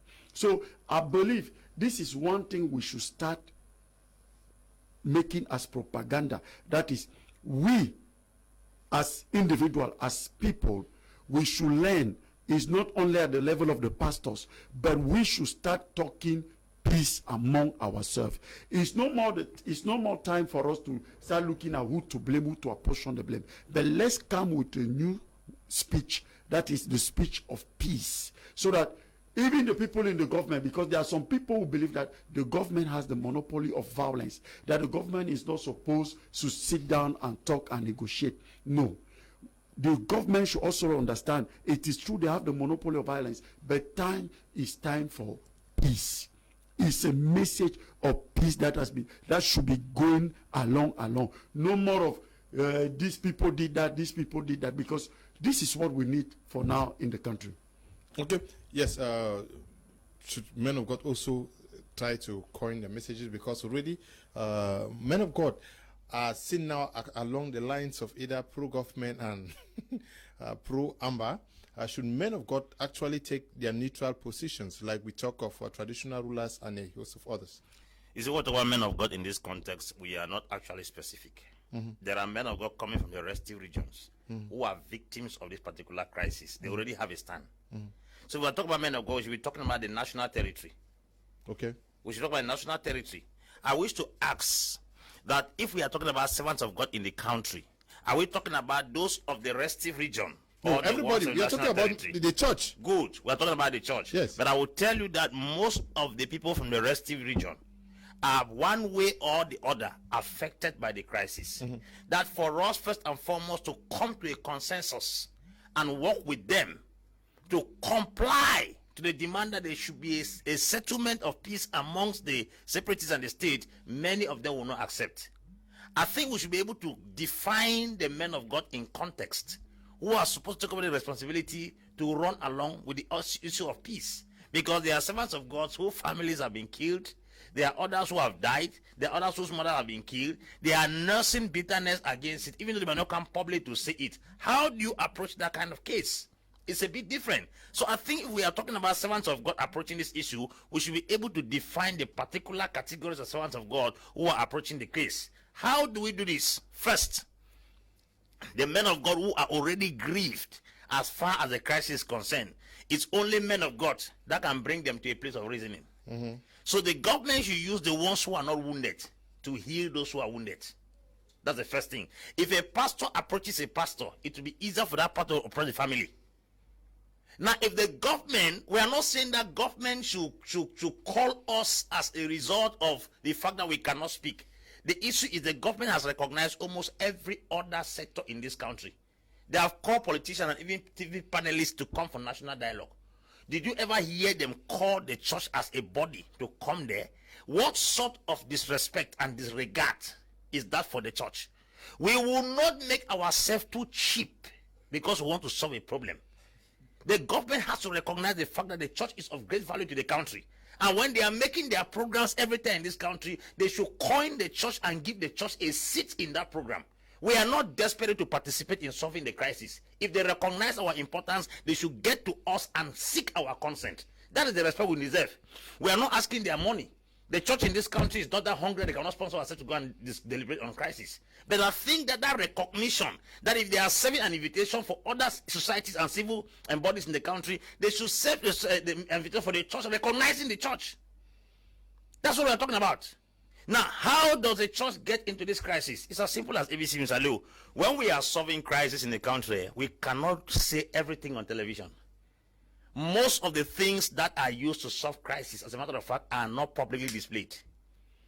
This wisdom is demanded sometimes to keep your facts on the ground.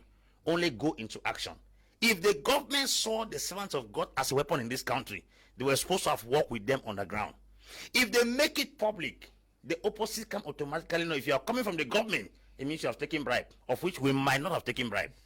So I'm trying to make them understand that when we solve conflicts in countries, we don't solve conflict at any ground. I realize that most of the time when conflicts are solved, the real meetings that solve those conflicts are never published.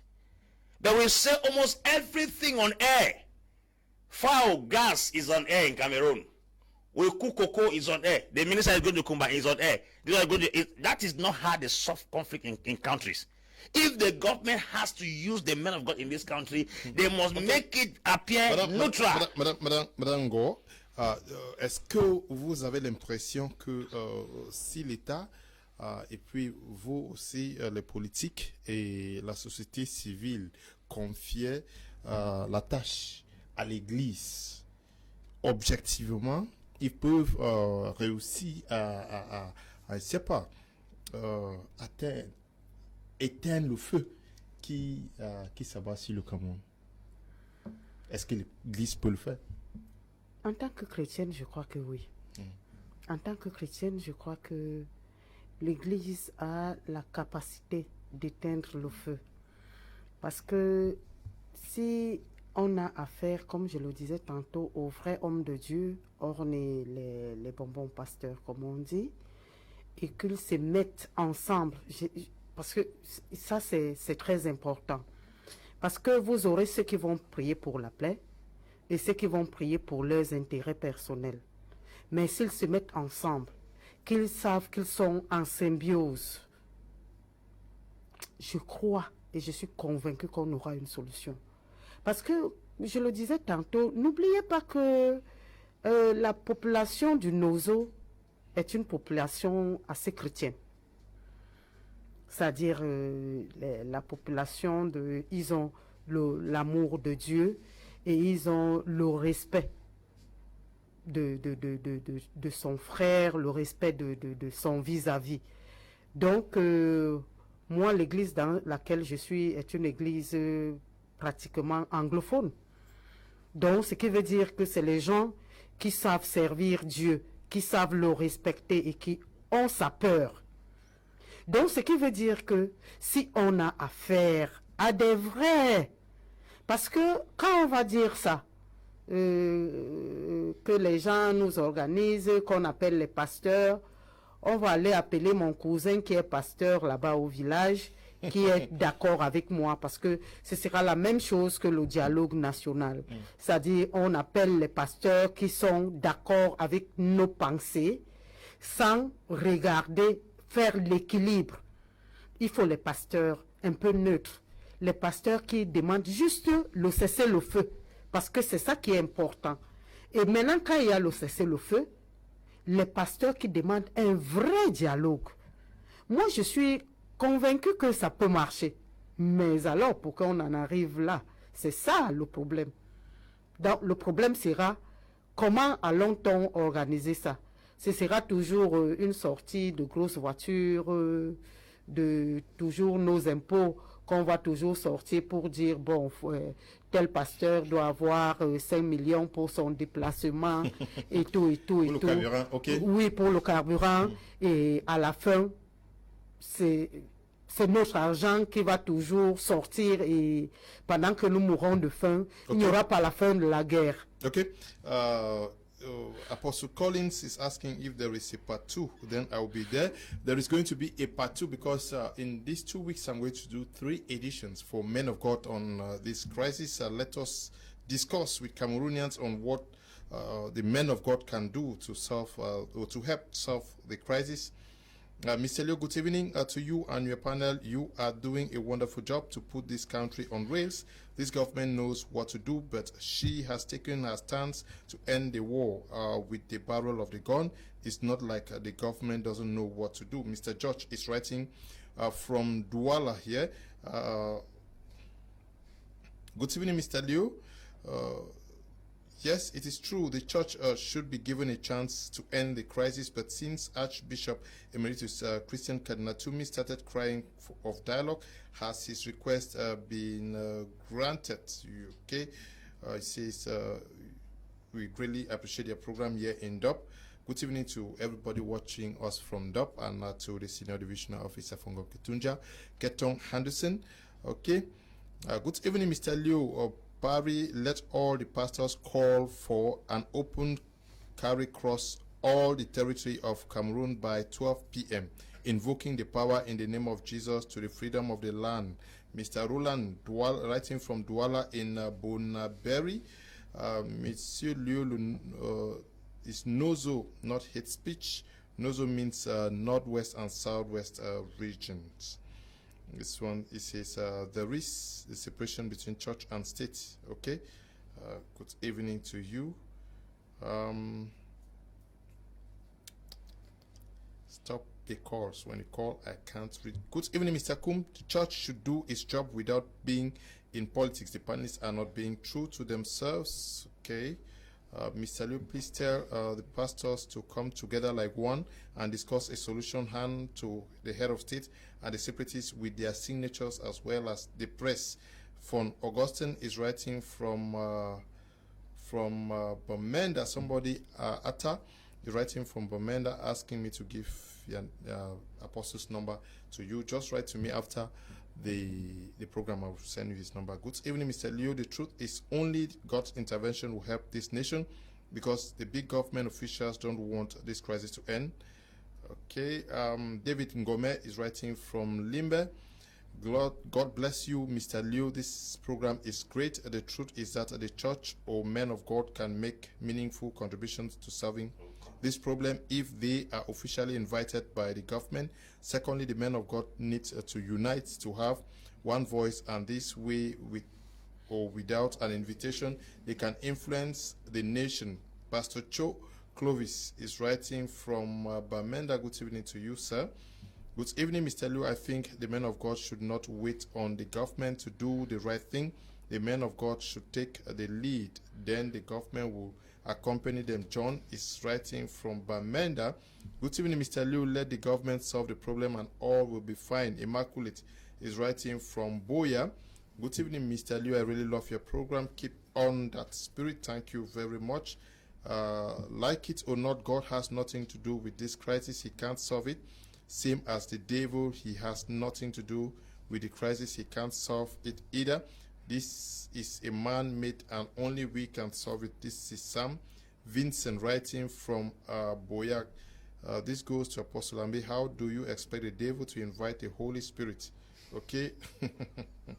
This one says, good evening, Mr. Leo. All what I can get you people talking is only men of God going to the hinterland to preach to the amber fighters. What negative have they carried out that is different from the professional military? Why can't men of God preach to the military also? Are men of God going to the hinterland to tell them that government have called off the war or is ready for dialogue? Civilians suffering only in the hands of separatists. Please, government, only you have the solution. Clement is writing from Yaoundé. Hello, please. Good evening. I'm Cho writing from Bamenda. Please, if come here on the ground, you would discover that the military and amber boys are afraid of each other, so tend to pour their angers to the commoners. Okay. Good evening, Mr. Liu, and to all those in the panel. Special greetings to Apostle, who is one of the sincere men of God I have ever seen. Looking out our men of God today, out of 100, just 5 are truly men of God, called by Holy Spirit. Most of them are using this as a means of income, and besides, we do not expect the devil to invite angels to quench the fire burning in hell. Omar is writing from Boya. Mr. Leo, good evening. I love your program of today. Thank you very much.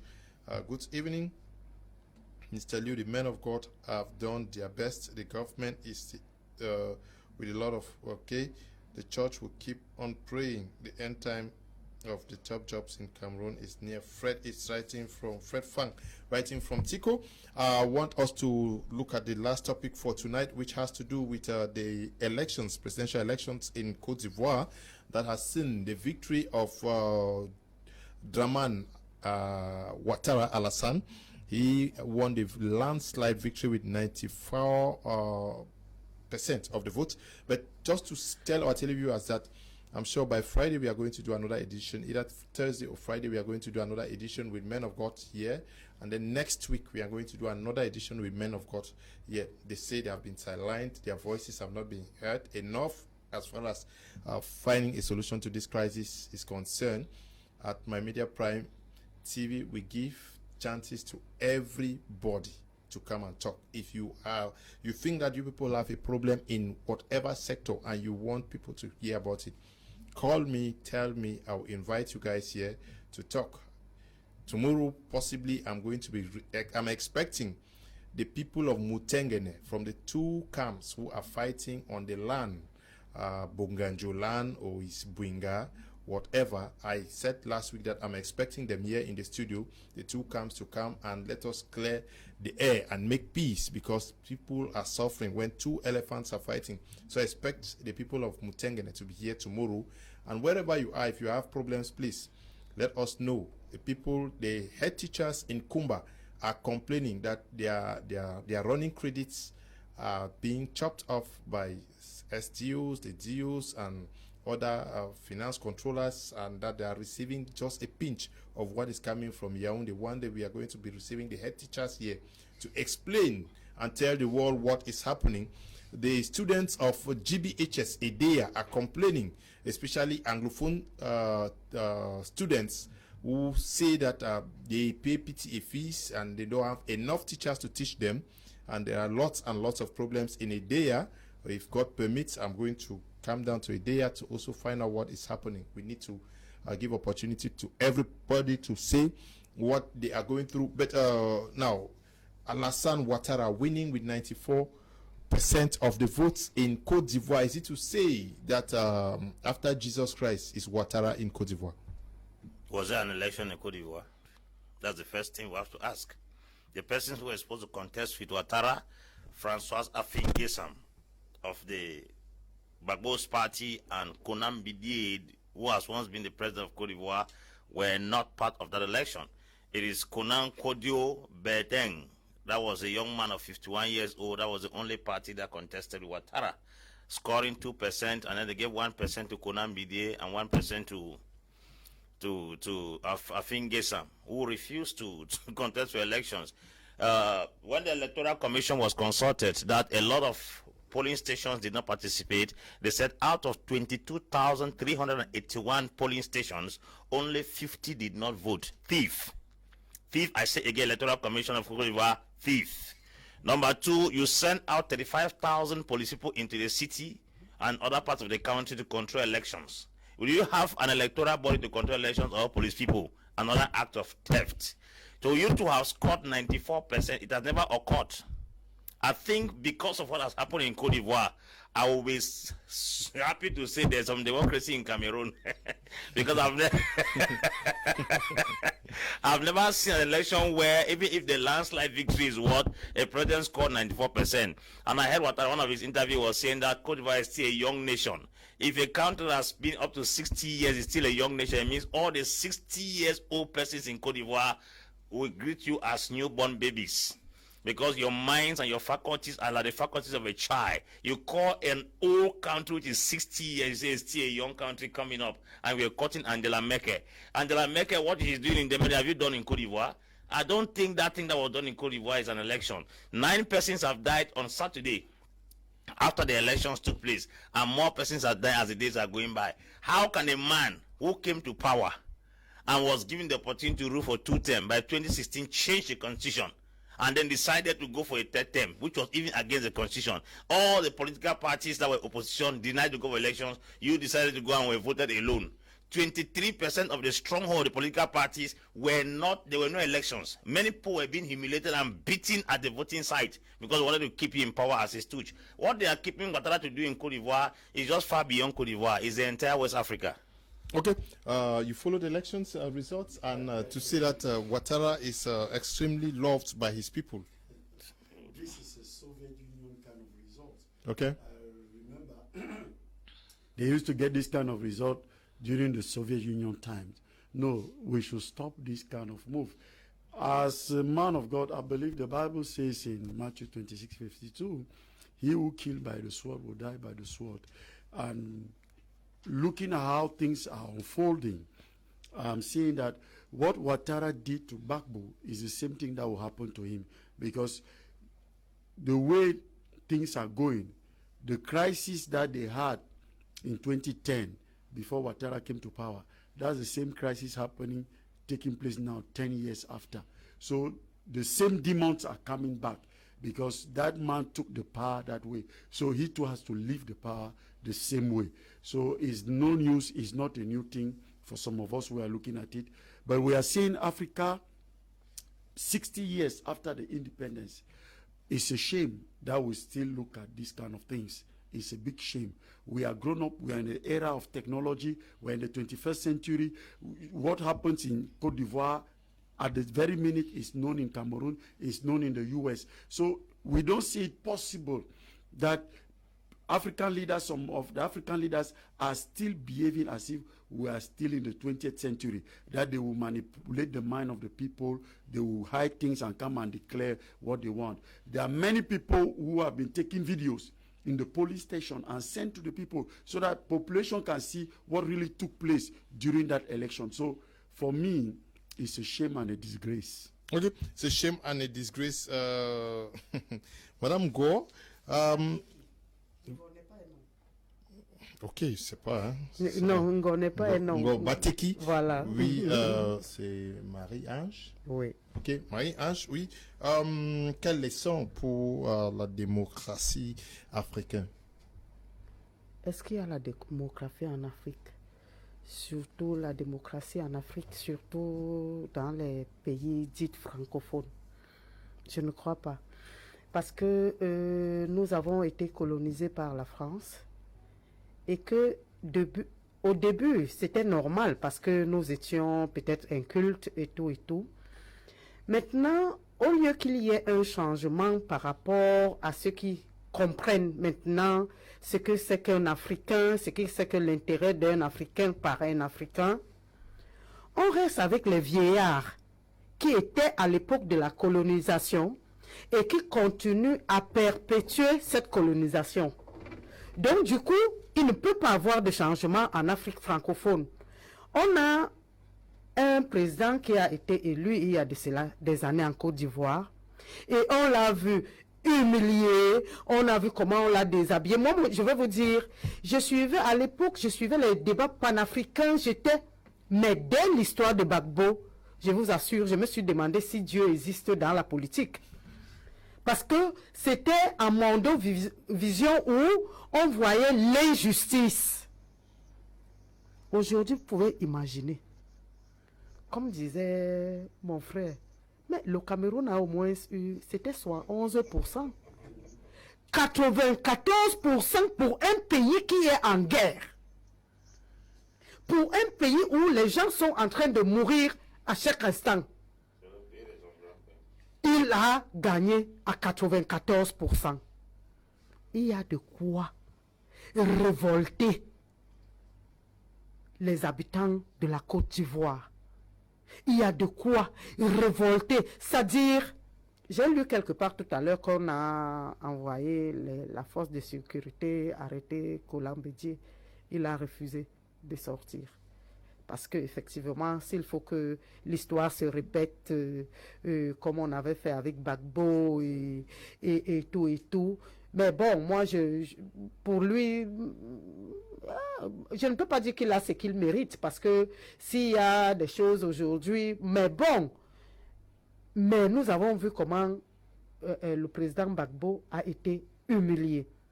Nous avons vu la guerre. Nous avons vu comment l'opposition s'est montrée contre Ouattara. Mais il y a une chose que j'ai aimée. Pendant que Gbagbo était à la CPI, il y avait le calme en Côte d'Ivoire. Personne, enfin, je ne sais pas, peut-être je n'ai pas été informé, mais il n'y a jamais eu un attentat, il n'y a jamais eu un affrontement pendant le règne de Ouattara. On l'a laissé faire parce que je me dis que ces gens aimaient leur pays. Et même qu'il a été décidé qu'il doit partir, c'est lui-même, on ne lui a même pas demandé de partir, c'est lui qui s'est levé, il a dit non, je ne fais plus un second mandat, un troisième mandat, et après, mais attendez, c'est-à-dire, nous vivons dans quel monde? Nous sommes un monde si satanique que quelqu'un manque à mon vision, il fait des choses inexplicables, comme nous au Cameroun, on est dirigé aujourd'hui par une photo, et tout le monde dit oui, c'est comme ça. C'est comme ça que ça doit se faire. Mais arrêtons. Ok, il faut arrêter. Now, what do you see in the future of Côte d'Ivoire? Because as Ouattara declares himself, or is declared winner by the Independent Electoral Commission, that is also something that we should question, how they worked so well to give 94% victory to a candidate. But how do you see the future of Côte d'Ivoire with the formation of a transitional government headed by Henry Konan Bédier, and already information that he is said to have been arrested? To be candid, when I picturize the future of that country from my mental map, I want to say it's blur. Okay. It's blur in the sense that the opposition will not give up. There are people like Guillaume Soro and others. There are a lot of them. They will not give up. And I want to say that it's high time our African leaders think of legacy. There are some virtues that are very, very, very important. What legacy will you keep tomorrow? Legacy is my watchword for African leaders. It's very, very important in leadership. So what legacy? Nelson Mandela came and fought for apartheid. He was there just for a mandate. He kept a legacy. And today we are still calling his name. What legacy would Alassane Ouattara keep in that country? I want to also talk of the issue of transparency. Transparency is very, very important in the electoral process. And I want to say that we lack strong institutions. If we have independent electoral commissions, strong institutions like in Côte d'Ivoire, we will not be having the kind of results we are having. It's bizarre. And I want to talk of representative democracy. When you look at representative democracy, it is the people who give you power. It is the people who vote. And most of the youths were against him. To tell him that when you look at demography in terms of population, you understand that the demography of that country is mostly the youths. And the youths were against you. You said you were not to run for the elections. And then you came in again for a 10th mandate. What legacy? And I will be ending by saying that the issue of new colonialism, whether we like it or not, we have to decolonize everything. Our mindset must change. Africans' mindset must change. If you look at new colonialism, he has his godfathers, whether we like it or not, from France. He has his godfathers. There are people who have put him there. And African must change, have that mentality of the African way. There are people like Gaddafi who wanted the African way. They were put, when you look at the North Atlantic Trade Union, I feel that African is high time. African have a mindset of their own. African leaders come together to change the paradigm. African youths come out together to change the paradigm, because you cannot have 94 in an election. It doesn't. That means if you're in the classroom, and they give an exams, and let me say they give an exam and you alone have 100%, and the other students have about three. Let me answer. They have about 3% or 4%. There are issues in exam that are called validity.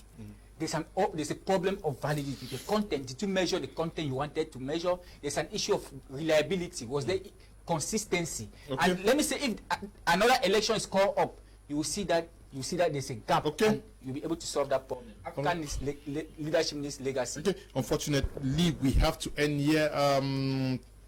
The messages are really so many, but we don't have time to read them. Apostle, as we end, what is the watchword you have for the people of Côte d'Ivoire? Igbago Wasara can have 94%. It means it's like Frundi winning in Cameroon Jai Lobo. It means Frundi won in Pobia's village to score that kind of percent. That means Ouattara must have won right in the village of Konam Bidie. Francois Afingesa, Kwado Konam Beteng. In those villages, he must have won. Then it means nobody voted against him. Ivorians, you knew what you did for the other people who came to power, like Robert Gay in the 1999. You know what you did for Gbagbo. You should know what to do for Ouattara. Yes, the future of Côte d'Ivoire. Oh, we are just praying for Côte d'Ivoire. But as I said, the same demons are coming, and we will not be surprised that what happened to Gbagbo will also happen to Ouattara. But we want peace. You want peace. Le futur, qu'est-ce que vous voyez dans les semaines, des mois à venir dans la Côte d'Ivoire? Je suis un peu égoïste. Pourquoi je vais parler de la Côte d'Ivoire quand il n'y a pas la paix au Cameroun? Ok, allez-y.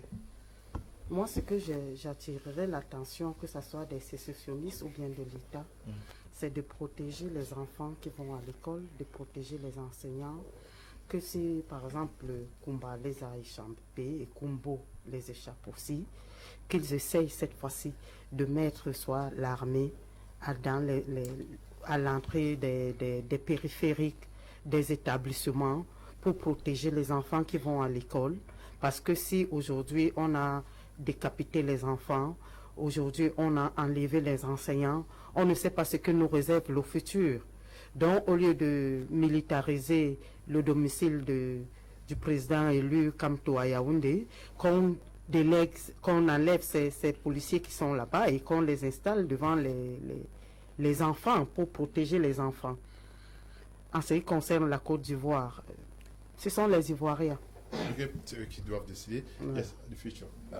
The future of Côte d'Ivoire, Mr. Moderator, I will not call for political instability, but I want to say that when wrong leaders are put in position of governance, what do you expect? Okay. We pray for peace in that country and peace in Cameroon. Thank you. We want to thank you guys for coming and animating the program this evening, and also to you guys, the production team, Desmond, Christian, Eli, and to you, Tabi, Tambe Bryant, who is supervising our work out here. Stay blessed. Bye-bye. Mutengene tomorrow.